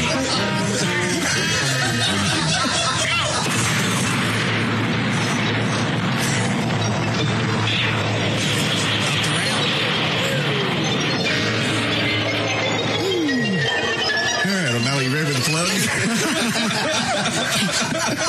Let's get out of here. Ready, Daniel? Yeah. Well, that's sort of the way that the cannon fire that happened the first time. None of us knew what we were doing, and it sort of took us all by surprise. I think that's why we have an affinity for this video, is because it really looks like something that we try in the parking lot. Strip Monster Garage. Wait till Thursday to jump 183. Yeah, what is that, 1/4 mile? Yeah.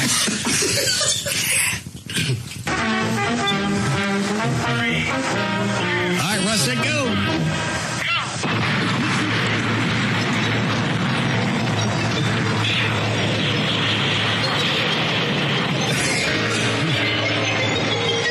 Looks like as soon as it leaves the ramp, the hood and the trunk come off. Yeah. And one of the doors. What about the wings? I think one of the wings stayed on. Told you. And y'all laughed, didn't we? It's like him a goal. All right. Go ahead, Dan.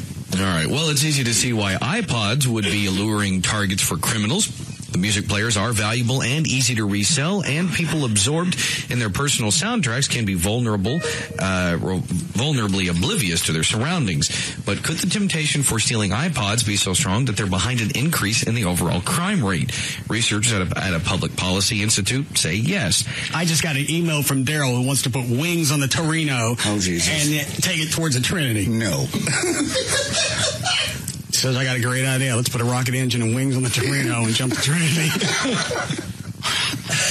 Yeah, that's where I want to land.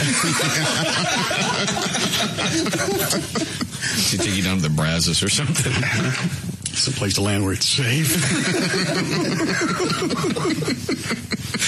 Anyways, this Public Policy Institute does say yes. They argue that the tantalizing gadgets are perhaps the main reason U.S. violent crime rose in 2005 and 2006 after declining every year since 91. Although a close look at the findings suggests the hypothesis does have some holes. The researchers don't blame iPod maker Apple or any other device maker for crime, but they do say consumers should demand technologies that would render stolen gadgets useless. Apple, which has explored anti-theft locks and patent filings, of course, had no comment. Why are you going to make those useless? An iPod, it's not like you steal a cell phone. It requires a subscription. All you have to do is report the phone stolen. Then they can lock it up. With an iPod, somebody rips it off your neck.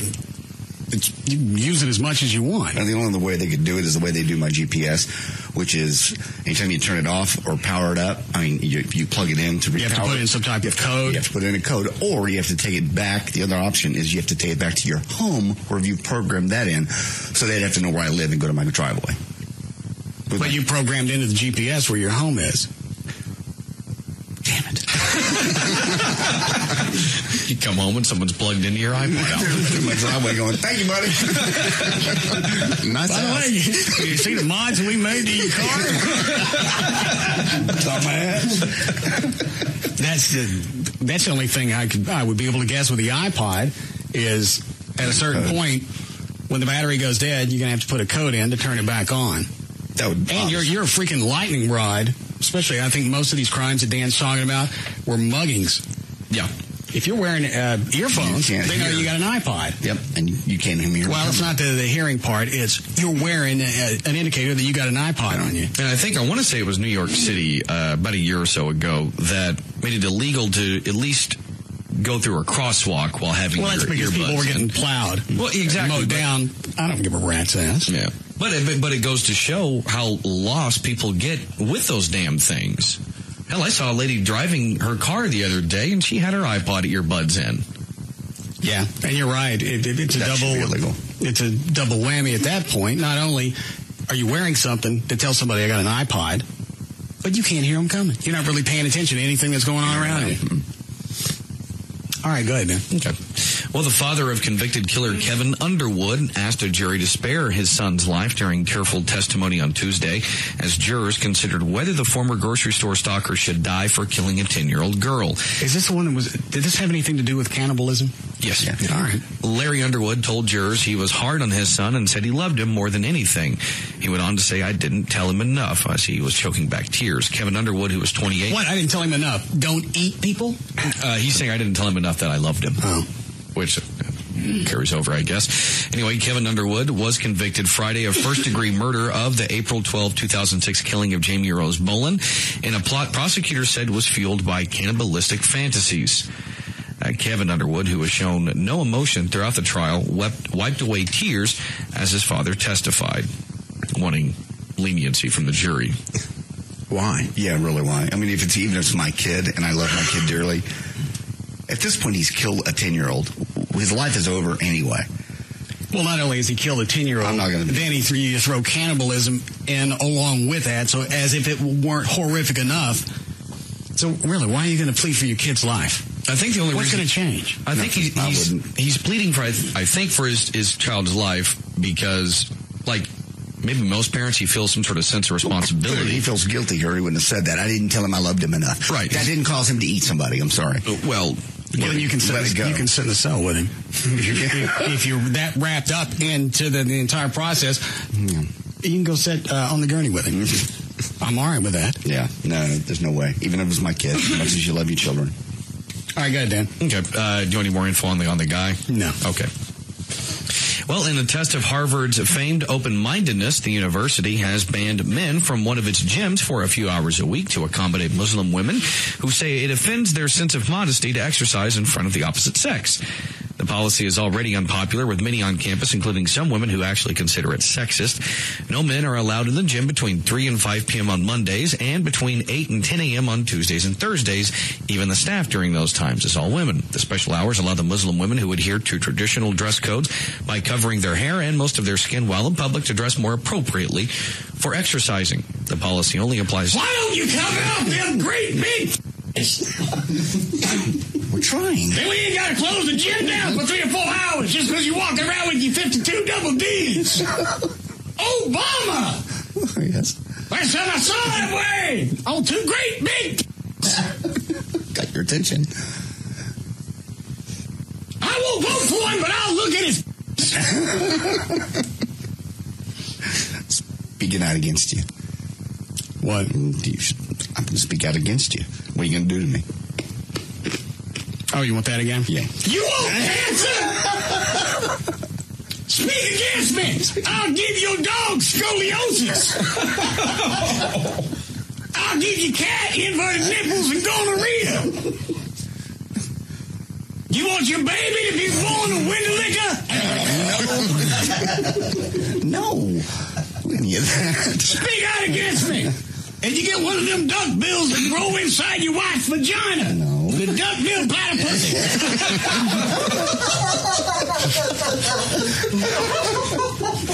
I'll never watch National Geographic the same way.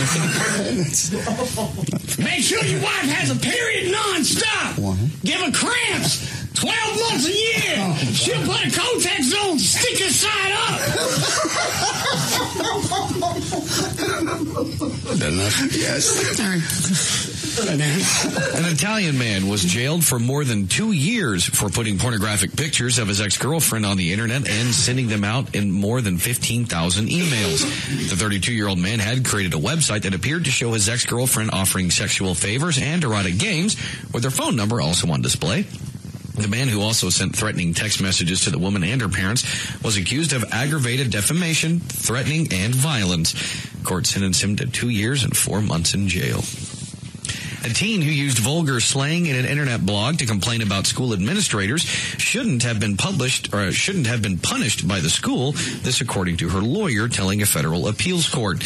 Avery Doninger, who's 17, claims officials at Lewis Mills High School violated her free speech rights when they barred her from serving on the student council because of what she wrote from her home computer. In her internet journal, she said officials were canceling the school's annual Jam Fest, which is like a battle of the bands, the event which she helped coordinate. According to the lawsuit, is this where she called him a douche? Yeah. According to she was suspended for that?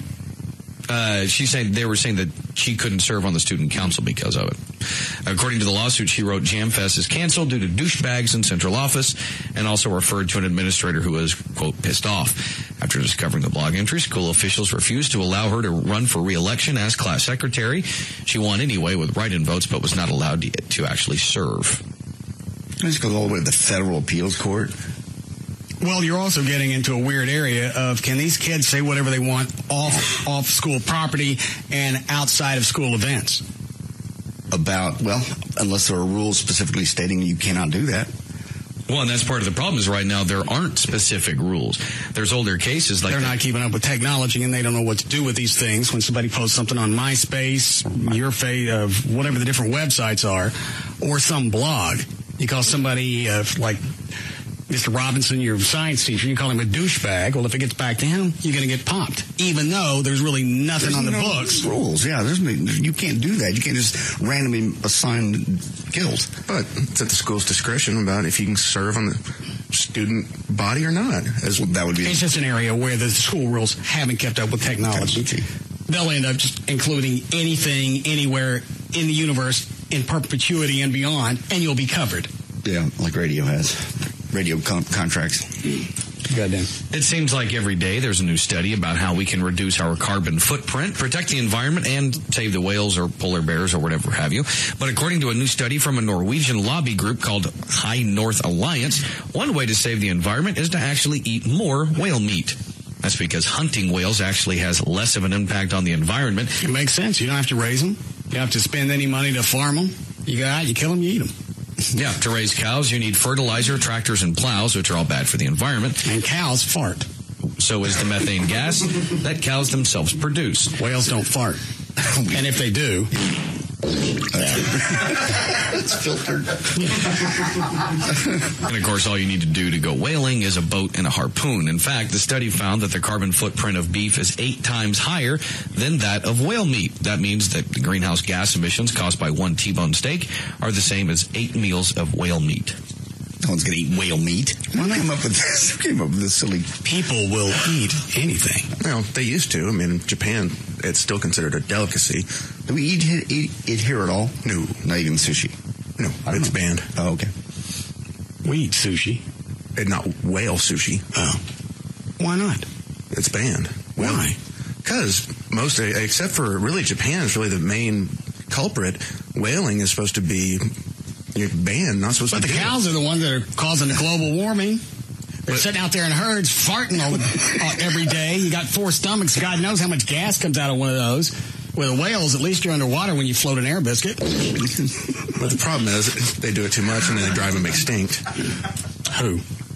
Whales. Like humpbacks and whatnot, when they were on the endangered species list, was because whaling had thinned them out so bad they had to be protected. Yeah, and actually Greenpeace agrees with Trey, saying that they dismissed the survey.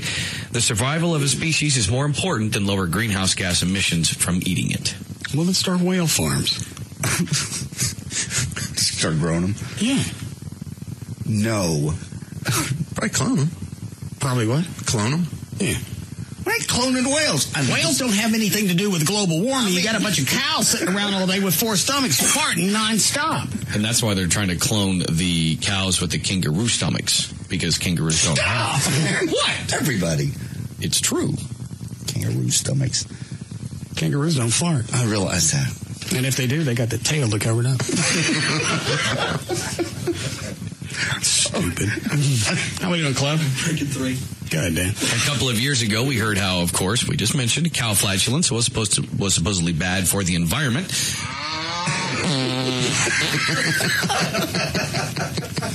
Because it, of course, contributes to global warming. And that gave David Albers, the president of Bioenergy Solutions, an idea. Why not ask dairy farmers to give him manure so he can turn cow dung into an alternative energy source? Yesterday, David opened a plant in Riverdale, California that is as big as 5 football fields, 33 feet deep, and filled with cow dung given to him by a local dairy farmer. Over a few days, the methane from the manure will build up under a tent, pump into a filter, and be sent off to a power plant in Northern California, where the plant will send enough energy to power 1,200 homes. And again, why don't we look into things like that? Because, well, first of all, who wants to live anywhere near that? I think this is underground, isn't it, Dan? Yeah, it's 33 feet deep, and the manure builds up under a tent. I mean, you're not going to smell it because it's going to be under a tent. It has to be pressurized so you can pump that methane off into tanks. And again, what's wrong with biofuel? We have corn. We don't want to. Well, we're going to run out of corn. Again, you have a finite resource. That's the cows again, isn't it? Isn't it? Sure, deal with the cows today. They're actually saying biofuels, the corn is actually going to, at a certain point, is going to cause gas to go up because corn's going to become too expensive to use. Commodity. Yes. Those cows. No, I just think I thought we could plant more corn because we have the farmland, God knows. We've only got a finite area. Then you're right. I mean, the other alternative fuels, we're not going to do it, though. Who's going to run their house on cow dung? Well, it doesn't matter, but I think it's probably the cost effectiveness of hauling cow manure to a plant, unloading it. How long does it take to ferment or whatever? Yeah. Well, I think the cost, you could still go back and probably make it cost effective, especially if it takes us. Never mind. What? I'm not going to equate cow dung with becoming dependent from foreign oil or independent. It's never going to, never compensate.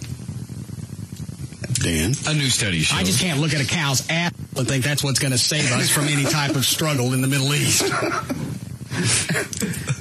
The war's over. We have the cow ass.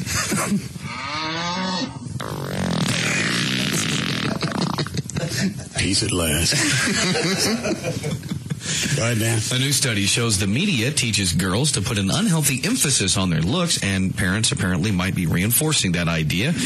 Eileen Zerbriggen, who led the study, says young daughters have become over-sexualized by the media, but by buying into the message ourselves, parents are reinforcing the over-sexualization, and that's what's truly destructive.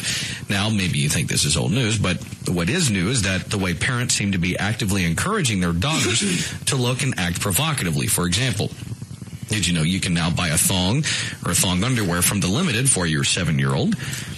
Juicy Couture makes an entire line of clothing for young girls. That's the brand where the word juicy is sprawled across the butt. Or that the Bratz, which started out as dolls who shop, wear makeup, love fashion, and all things superficial, have become a multi-million-dollar empire, which includes their own TV show, video games, movie, and even Halloween costume.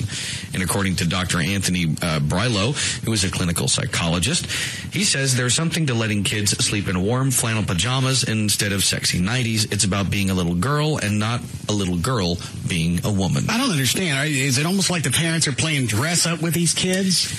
I think what it is parents are just giving these kids more of a leeway to... Why would a 7-year-old choose to wear a tea bag? I would say... I don't know why anybody in their 30s would want to wear one of those. It's irritating as hell.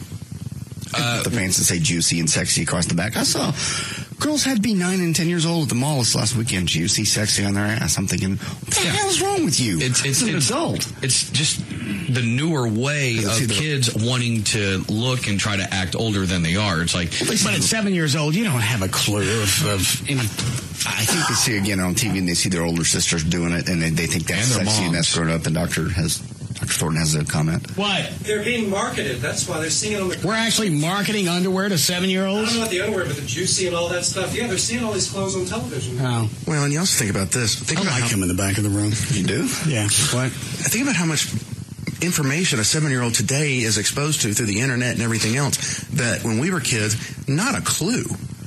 I mean, they are so far advanced than we were, it's just not even funny.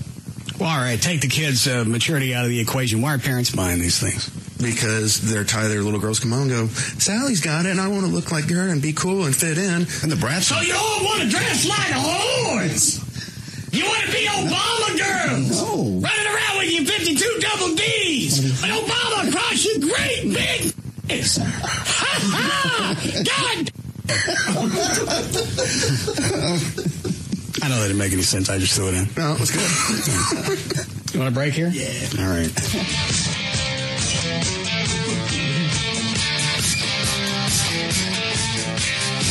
We'll be back to the Russ Martin Show.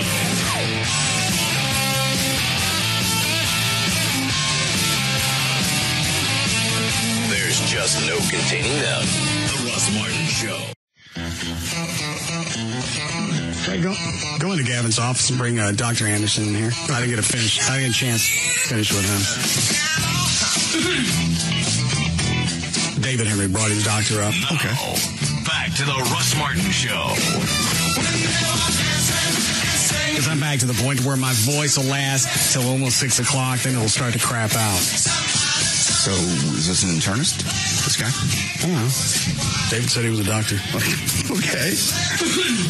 All right, so the last thing that we talked about is I need more decongestants? Actually, it was a little bit better decongestant. All right. Because right now I'm just taking the, what is it? It's a phenylephrine-based decongestant. That's the Intex? Intex, correct.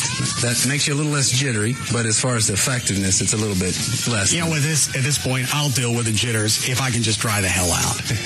Well, for the daytime, that's a good choice. And then for, nighttime, you may want to choose to do something different. If you still need a decongestant, maybe a phenylephrine base would be fine. All right, so any of the meds with a D in it, that makes you jittery or no? Depends on what the D is. So the D can be either phenylephrine or pseudoephedrine. All right. So Allegra D would make me jittery or no? Yes. Yes. It's Sudafed based. Okay. Is that what I want to take to dry me out? The dry you out part is really based on the antihistamine. See, I know. Well, that's the way he's a doctor. And actually, to clarify, my specialty is family practice. Family practice, okay. Yeah. All right. Let me go at it this way. What can you give me now to dry me up? Well, we have lots of choices, actually. See, this is the entire break. That's why I couldn't get it done in 7 or 8 minutes. No. I actually told you about a new antihistamine called Zizol that I've been having some good success with. That might be a good choice based on what you've been on so far. Do you have any of that with you? I can go check in my bag and see. If I don't, I can get you some by tomorrow. Okay. And have I had all the steroids I could probably handle at this point? I would say probably so. Okay. Okay, so we can give him something new that's going to dry him out, but not give him the jitters. Exactly. I'll deal with the jitters. Okay. How long has this been a worse season than normal? Because I've never gone through it this badly. Well, I'll tell you in my experience, it really has been, because I've seen that people that don't even normally have allergies have been coming in with pretty decent, reactions. Even myself, I had allergies this year. I've never had them before. Because JD, I don't think he's ever gone through it, and he was out almost as long as I was. Yeah, it's been a bad season. I mean, it's not any one particular thing, but, it's just based on the weather changes. And is there a way to stay ahead of this? Like stay on the Flonase nose spray, just like nonstop? For patients, definitely, that have a chronic history, of allergies, the nasal sprays are definitely the mainstay of prevention. For those of us who have never had it before, I don't see that benefit for myself yet. But how old are you now? I'll be 40 this year. Looks like he's 25. I know he does.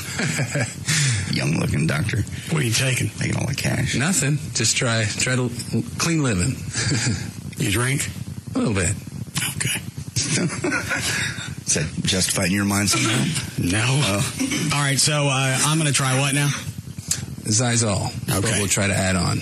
And I want to stay on the Flonase almost nonstop? I pretty much would, based on the history you've told me of, acute flares. Plus, aren't we headed through another cold snap? Yes. Yeah. You got the weather changes. You got spring around the corner. What is it with the weather change that affects allergies? Well, there's such a thing as non-allergic rhinitis that's triggered by, weather changes. Some people that have allergic type reactions to perfume. I don't know why is that, because I can tell when rain's in the forecast because my sinuses just start to change. Right. Why is that? What is it about my sinuses that are picking up on the moisture? It's the overactive part of your immune system that releases inflammatory mediators that create the congestion and drainage and such, and it can be triggered by all kinds of things. It's different for different people, so it's hard to say specifically. But so your body's reacting to something that it foresees that sees coming. Correct. So it's like I'm overcompensating. Your body is exactly a super being. Wouldn't go that far. Okay. All right. Trade, you want to ask him anything? Yeah. Would you recommend that Russ see an allergist as part of a long-term prevention? Well, I already know what I'm allergic to. Why see an allergist? Because you can get shots that'll make you immune to it. Well, the question of an allergist or no really is based on, do we respond to the usual medicines? If we don't, then the next thing we do is we go check and see what we're allergic to. Because if you're allergic to a very common allergen and only a couple of them, sometimes you can get immunotherapy to block that reaction. But normally I do respond to the medicines. I don't stay on it nonstop where I'm ready for a bout. Well, non-compliant patients do tend to suffer more bouts, yes. Well, you're a dick. That was a slamming doctor. Non-compliance, yes. Fine. Borg. All right. So you'll check and see if you have some of the whatever? I'll check into it, and we'll get you some if I don't have it. All right. Thank you, sir. All right. Take care. Who is that on the hotline, Brian? That's Janet St. James. Yes, ma'am.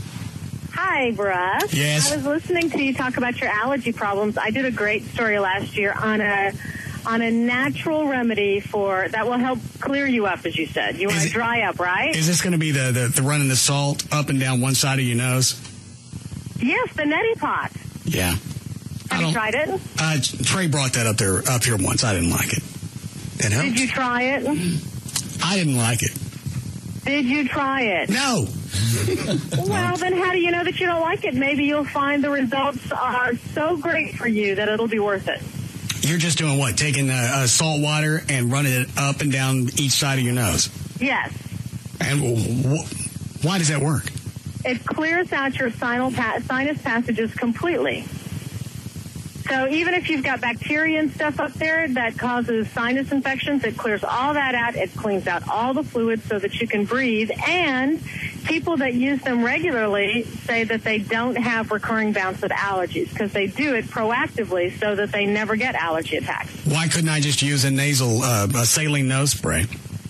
Because the nose spray doesn't wash out your nasal passages. It goes into your nasal passages, but then you don't, like, let the fluids drip out of your nose, right? Right. You inhale the fluids. Okay. But this runs the water up one side and out the other, so it completely clears out your sinus passages. Trey, have you been doing this? Yes. And it helps. But you still had problems with your allergies. But they're a hell of a lot better now than they have been. And it's really not that bad. I mean, it's just... Yeah, it is. It's not. No, it's not. You stick your head over a sink. It's nasty. It's not. Sounds nasty. You like disgusting things. This should be perfect for you. He's non-compliant. You see some... Okay. You know what? If it's going to dry me out, how long will it take? How long will it... Give it 2 days. Couple of days and it'll dry... Yeah. Couple of days, it'll dry me out. Yes, it should. The other people that I've told about in the newsroom, too, that have tried it, came back to me and they said, oh, my gosh, you're so right. It really does work. All right. Where can I get that? At CVS? Mm-hmm. Janet? Yeah, any drugstore should have some version of it, yeah. Okay, and it's called a what pot? A neti pot, but it comes in different versions. Like I think SinuCleanse is one brand. Okay. There's other things. So your pharmacist will be able to help you find it. All right. I'll pick one up. Thank you. Okay, bye. Why didn't you bring up the neti pot again?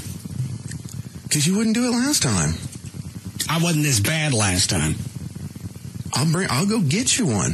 Just stop on the way home. I'll pick one up on the way home. Plus, we'll see what Dr. Anderson gives me. Plus, you see some really cool stuff come out of your nose. Like what? Just all the crap that's caked up in your sinuses that you're going to wash out. Oh, well, why didn't you tell me that before? I figured you'd figure it out. Well, I didn't realize that there was going to be a bonus. Absolutely. A little show that goes along with it. Uh-huh. What kind of crap? Oh, just the nasty... Chloe, have you done it? Oh, yeah. Think about all the stuff that gets stuck up in there that you're not getting out naturally. Then you wash that stuff out. It's some just funk. Oh, well, I'll make sure I do it in the kitchen so Amy can watch. The kitchen sink's the easiest place to do it. All right. Dan, you have any more news? Yeah. Chloe, do we have time? Yes. All right. Good. Well, a Gwinnett County, Georgia teenager will have to spend another 4 years in high school while other teens her age go to college. Daphne and Brian Adams said that several years ago, Gwinnett County schools improperly placed their daughter in classes for the mentally impaired instead of addressing her language disability. The school district has told the family that the girl must start over to get a diploma. Her family said that their daughter, who is 18, is embarrassed to be in classes with students who are 13 and 14. Special education attorney Chris Vance said on Tuesday that the school system should have realized their mistake. Tests have shown that the girl has an average IQ score of 91. Her parents said that they have spent their retirement savings to help their daughter catch up. They said they want Gwinnett County to reimburse them and pay for private schooling until their daughter graduates. Why don't they just let her get a GED and be done with it? Because the parents say that she wants a real diploma. She doesn't just want the piece of paper. Well, if you want the real diploma, then you're going to have to go back through 4 years of school. Well, they're saying that she shouldn't have to do that. That it was the school's mistake. She was they improperly placed her. She passed everything, and they just... Well, then give her a diploma. She's got an IQ of 91. She ain't going to notice a difference. That looks like a Cheetos bag. No, it's a diploma. It is. And there's you remember your teacher, Chester? Yeah. There's your diploma. Well, and she has, as Steven said here, the girl has an average IQ score of 91. Okay. Which is, that's almost retarded, isn't it? No, that's average IQ. Oh. Okay. But if I think JD's still right. You'd probably get her a Cheetos bag and be pretty close. Just write diploma on it. Yeah. And just have some guy in a cheat outfit hand it to her. The sunglasses. Yeah. Go ahead. Benny Shannon, a professor of cognitive psychology at Hebrew University in Jerusalem, thinks that Moses was probably tripping out on drugs when he talked to the burning bush and when Moses came down from Mount Sinai with the Ten Commandments.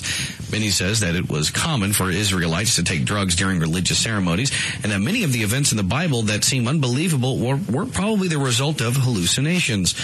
Some plants that are found in the Sinai Desert were frequently eaten or drank, and they would act like a narcotic. The person would experience psychedelic effects that they thought were religious visions.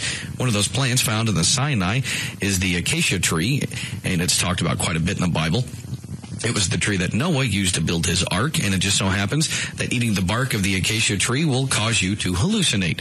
A typical hallucination is actually seeing sounds, which the Bible mentions a couple of times, so many think it's logical that the book we've been reading for thousands of years might actually include accounts of what people saw when they were high. And that takes care of a lot of the mystery surrounding the Bible. That makes so much sense to me. Yeah. It's actually not even funny, but it is. Well, you've got people that are writing down their hallucinations in a book, and then they're passing it along as the gospel. Yes, but you don't know that. You weren't there. That makes more sense than actually trying to pass it along as fact. These people were stoned. There were miracles. They were. Jesus walked on water. He turned to water. This isn't talking about Jesus. What are we talking about now? We're talking about Moses. Old Testament. Old Testament. 10 Commandments. Okay. Actually, there used to be 11. 11 commandments. What was the other one? 11 woman, show me your big... You knocked that one off the... Yeah, but somehow that one didn't make it. I pushed hard for that one. 11 commandments. Show me them big... Ha ha! God... Am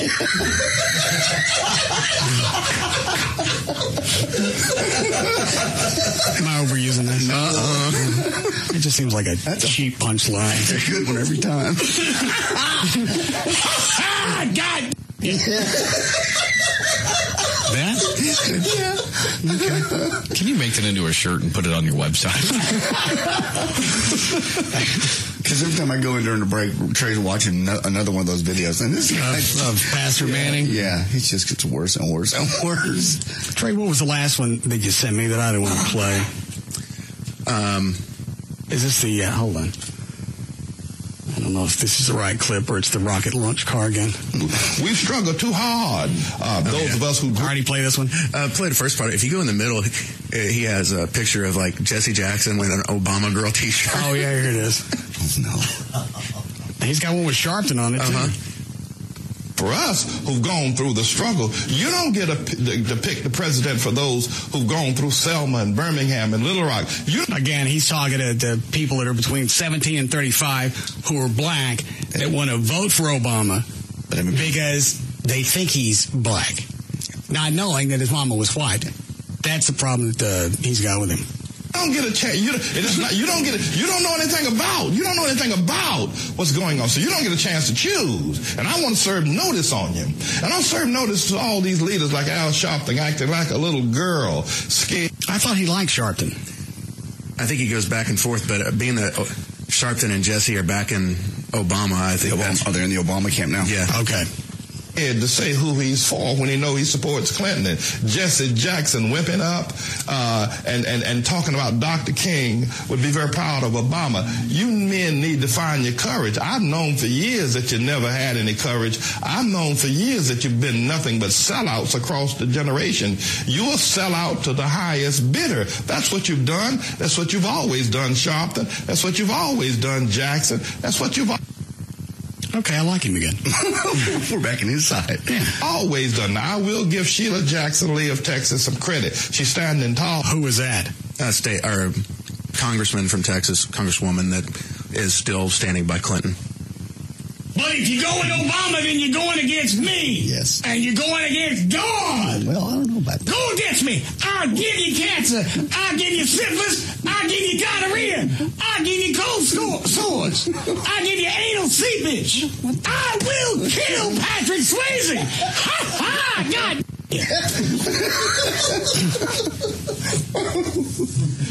It gives me a headache. Yeah.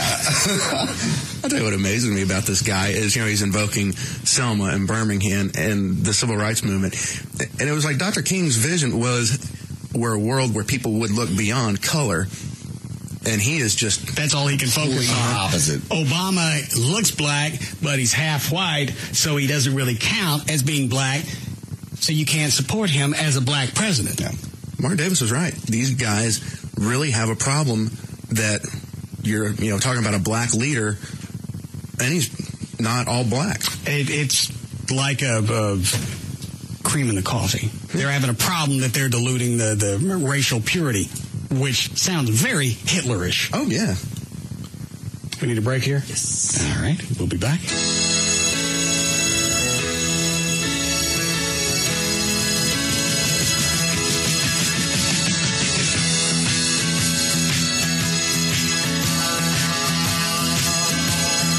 We'll be back to the Russ Martin Show.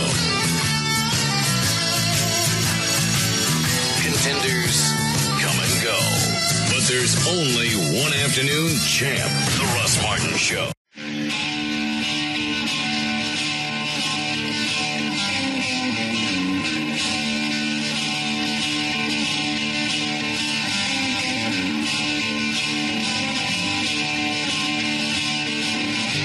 Now, back to the Russ Martin Show.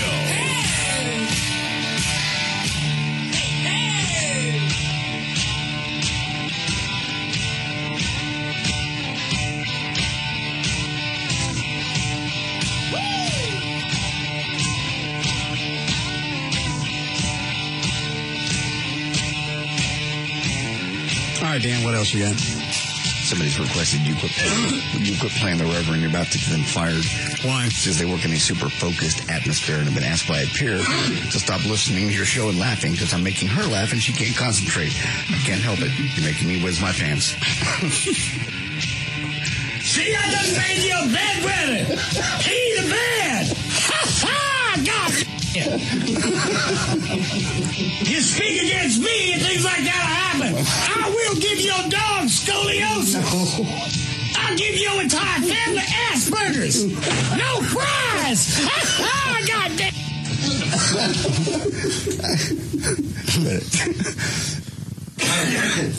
Stop. Sorry, my voice is about gone anyway. Glamour magazine just came out with a survey that looks at the differences between men and women in the bedroom.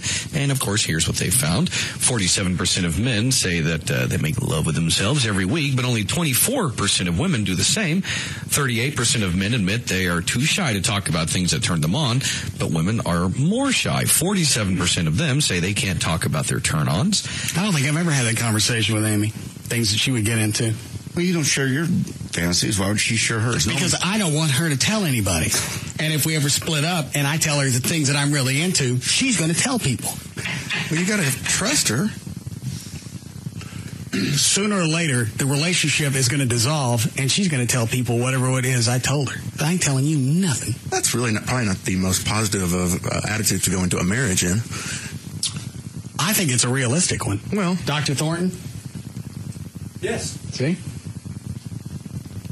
You don't, just because you're in a relationship doesn't mean this is going to be your confidant for life. You can tell them daily things. This went bad at work. I had issues with this. This bothers me. But I ain't giving you my fantasies. But I'm not giving you my fantasies that you can use on me later. It's not going to happen. Ha ha! Yeah. But wouldn't that make you happier if you were living some of your fantasies? No, because the paranoia of who she was going to tell would override that. And you've never asked her what hers are? No. I mean, that way, it's kind of like you got something on me, I've got something on you. Well, what if whatever I got on her isn't bad enough? Well, what if she has on you isn't bad enough? It will be. What the hell are you into? Yeah. Makes me wonder. Why? What you're into. You won't tell us, be her. It'd be that bad if you felt like it came out. We've told everything else about our lives on the air. They're just, I don't share any of my fantasies. Well, it's just a shame because that's a whole side of your relationship you're missing out on. But if you don't care, then, you don't care what she's into. She's not going to tell you. You're not going to tell her. It's never come up. She's never brought it up. She's never said, I'm into this. I asked her if she was into three-ways. She said no, so I let it go. You never ask her any of her fantasies, right? Maybe that's something you can... That was the one that I was open to. She didn't want to do it, so I had nothing else to ask about. No role-playing, nothing like that. I don't get the role-playing. No, that's just... There's another story, I think Dan has it about what some of the fantasies actually are. Yeah, the 4 common female fantasies from Ask Men. Number 1 is actually... What are you doing, Chloe? Hey, God, dude. Did I tell you could spray? You said wait till they... I said you smell it until I tell you can spray. Okay, I'm sorry. Good. Number 1 is, of course, role-playing for the 4 most common female fantasies. Teacher and student, stripper and patron, whatever it is. Sometimes it's just easier for women to get nasty when they're pretending to be someone different. Number 2, sex with another woman, regardless if they're... She don't want to do that. Well, it says regardless if they're bi-curious, many women have fantasized about sleeping with another woman. It's one of those, it's a common fantasy, it's how many people will actually act on it. I read someplace that some women don't mind watching lesbian porn, even though that's not something that they want to try. Yeah, I've talked to a number of women that have said they would prefer to watch lesbian porn versus regular just because it's just better. It's more sensual to watch. Especially well, you're going to have more of a plot because you can't get right down to the business that you could with a normal porn, to where a guy jabs her and he blows and he's done. Which is my favorite. I think she's probably not into the woman-on-woman thing because if she does it alone, it makes you gay. If you do it within you in the room, you're going to want to touch and feel the other person. That's why it's a fantasy. I know. She doesn't want that, though. She might think about wanting to be with another woman, but she'll never tell you that because she doesn't want you in the room. Well, say I touch and I have a relationship with the other woman only in the bed. If I don't ever see them any other time, what's the deal? A lot of women have a real hard time with that. That's one of the little things you have to put out when you go to swing. What if I promise not to stick nothing in? That you have to lay out exactly what you're going to do. Kissing is off some people's lists. Touching is off some people's lists. You can see me with her. So I can't kiss them, but I can ram them. Some people, that's okay. What if she said, I'll have sex with another woman, but you can only watch? No. Why is that a fantasy for me? What am I getting out of it? You just want to screw another chick. Yes. You're good. You're good, Trey. That's all the three-way is. Being able to screw another chick and not get in trouble. See, I'm actually... I'm actually with you as far as that goes. If she was to come to me and say, hey, do you want to watch me with another woman? I'd be like, no, not really. Well, it's funny because I was going to ask you the same thing, sweetie. We have so much in common now that we talk. Let's get married. You guys have anything else? Because my voice is gone. The last 2 fantasy things. Number 3 being sex in public. The whole idea of getting it on in public can be a major turn on for a lot of women because there's always that fear and possibility of getting caught, of course. Do you and Amy ever do anything like that, or is it all strictly at the house? Bang in public? Yeah, not like, in front of an audience, but... I don't even think we've ever done anything in the car. Really? Yeah. The house is big enough to where we screw different places. We feel like we've gone someplace different. Damn, I never thought of it that way. We get enough rooms. But I don't like any aspect of voyeurism. Outdoors at all. I don't want anybody watching me do anything. Okay, fair enough. Everybody's a kid. That's why you have to set the limits out when you go to swing, because everybody's different. Some people, one thing's okay, and another thing is totally not. Dr. Thorne, you ever recommended that to any of your patients, swinging? No. Anything, nothing outside the normal relationship? I've never recommended that. Okay. Any reason? Well, I think it's more destructive than it is positive? Yeah, totally, yeah. All right, put that in your show notes for tomorrow. Okay. And finally, number 4, the 4 common female fantasies, sex with a stranger. A lot of women have a hard time being spontaneous and putting it all out there, but the idea of a night of carefree, raucous sex with someone random has massive appeal to a lot of women. Okay. Is that all of them? That's it as far as the common female fantasies. All right. You ready, Chuck? I'm ready. All right. Let's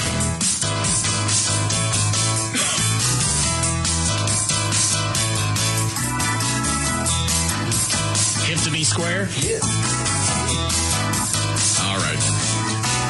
For more information about the Russ Martin Show, including pictures, videos, and more, go to russmartin.com. To answer any question you may have about the show, go to russmartin.info. To instant email the show and only during the show, send that to studio@russmartin.com. Other show websites, JohnDavidRyan.com, DanAntassos.com, and for Chloe's new website, IHateValerie.com, along with his regular site, DJ. Hold on a second. Did you put anything new on the Valerie site today? I sent a bunch of stuff to Chris to put up. I don't know if he's put it up yet or not. So it should be up with some good stuff. What are some of the things you sent? There's a new news story that Valerie put up about some stuff about Eddie, and I put some video of Eddie up and some other stuff too. So some stuff came out in Ladies Home Journal today. Yes, she's saying basically, this was her quote about Eddie. The guy has mouth cancer. He gets part of his tongue cut out and still insists cigarettes had nothing to do with it. He also claims Eddie tried to blame the cancer on the metal guitar picks that he used to keep in his mouth, not the cigarettes. But he had cancer, had part of his tongue taken out, and he's still smoking and drinking, right? Yeah. And that's in her book? That's in her little book, and it's also coming out in Ladies Home Journal, yes. Okay. TradeTrendHome.com, ChuckWheat.com for the band manager and Chuck on the keyboards. ChuckWheat.com. The official caterer of the Russ Martin Show is Sugar Babies Barbecue. Their website, SugarBabiesBBQ.com. Limo services provided by Limo George. His website, LimoGeorge.com. Russ gets his guitars and band equipment from the Guitar Center. Their website, GuitarCenter.com. The official liquor store of the Russ Martin Show is Majestic Fine Wine and Spirits. Their website, MajesticLiquors.com. The official photographer of the show is Jim March. His website, JimMarch.com, and the official site for Live 105.3 is Live1053.com. All right, if your voice can handle it, can we have the red run one more time? I'd like to know what happens when you speak out against the Reverend. You got enough music, Chuck? All right. Hey, you speak out against me. Yeah. Your time is coming. Oh, no. Speak against me. I'll give you cancer. I'll give you syphilis, herpes, cold sores, gonorrhea. I'll give you anal seepage. I will kill Patrick Swayze. I'll make your baby be born with adult arms. I'll make your kids be born with enlarged areolas. I'll give you dog scoliosis. I'll give you cat inverted nipples. I'll make you boys set to pee. Ha ha! God. Enough. Very nice. All right. See you guys tomorrow. You can now listen to The Russ Martin Show anytime you want on the web at russmartin.info.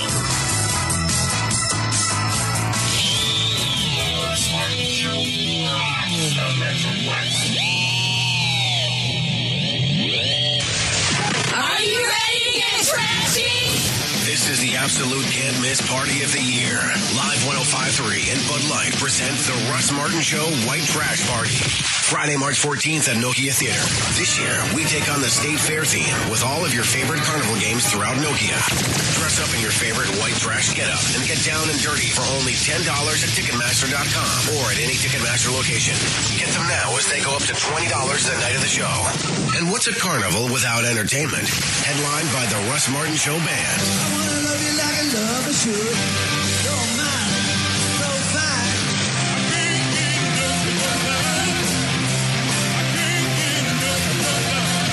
Along with Passing Strangers and Lucas Martin.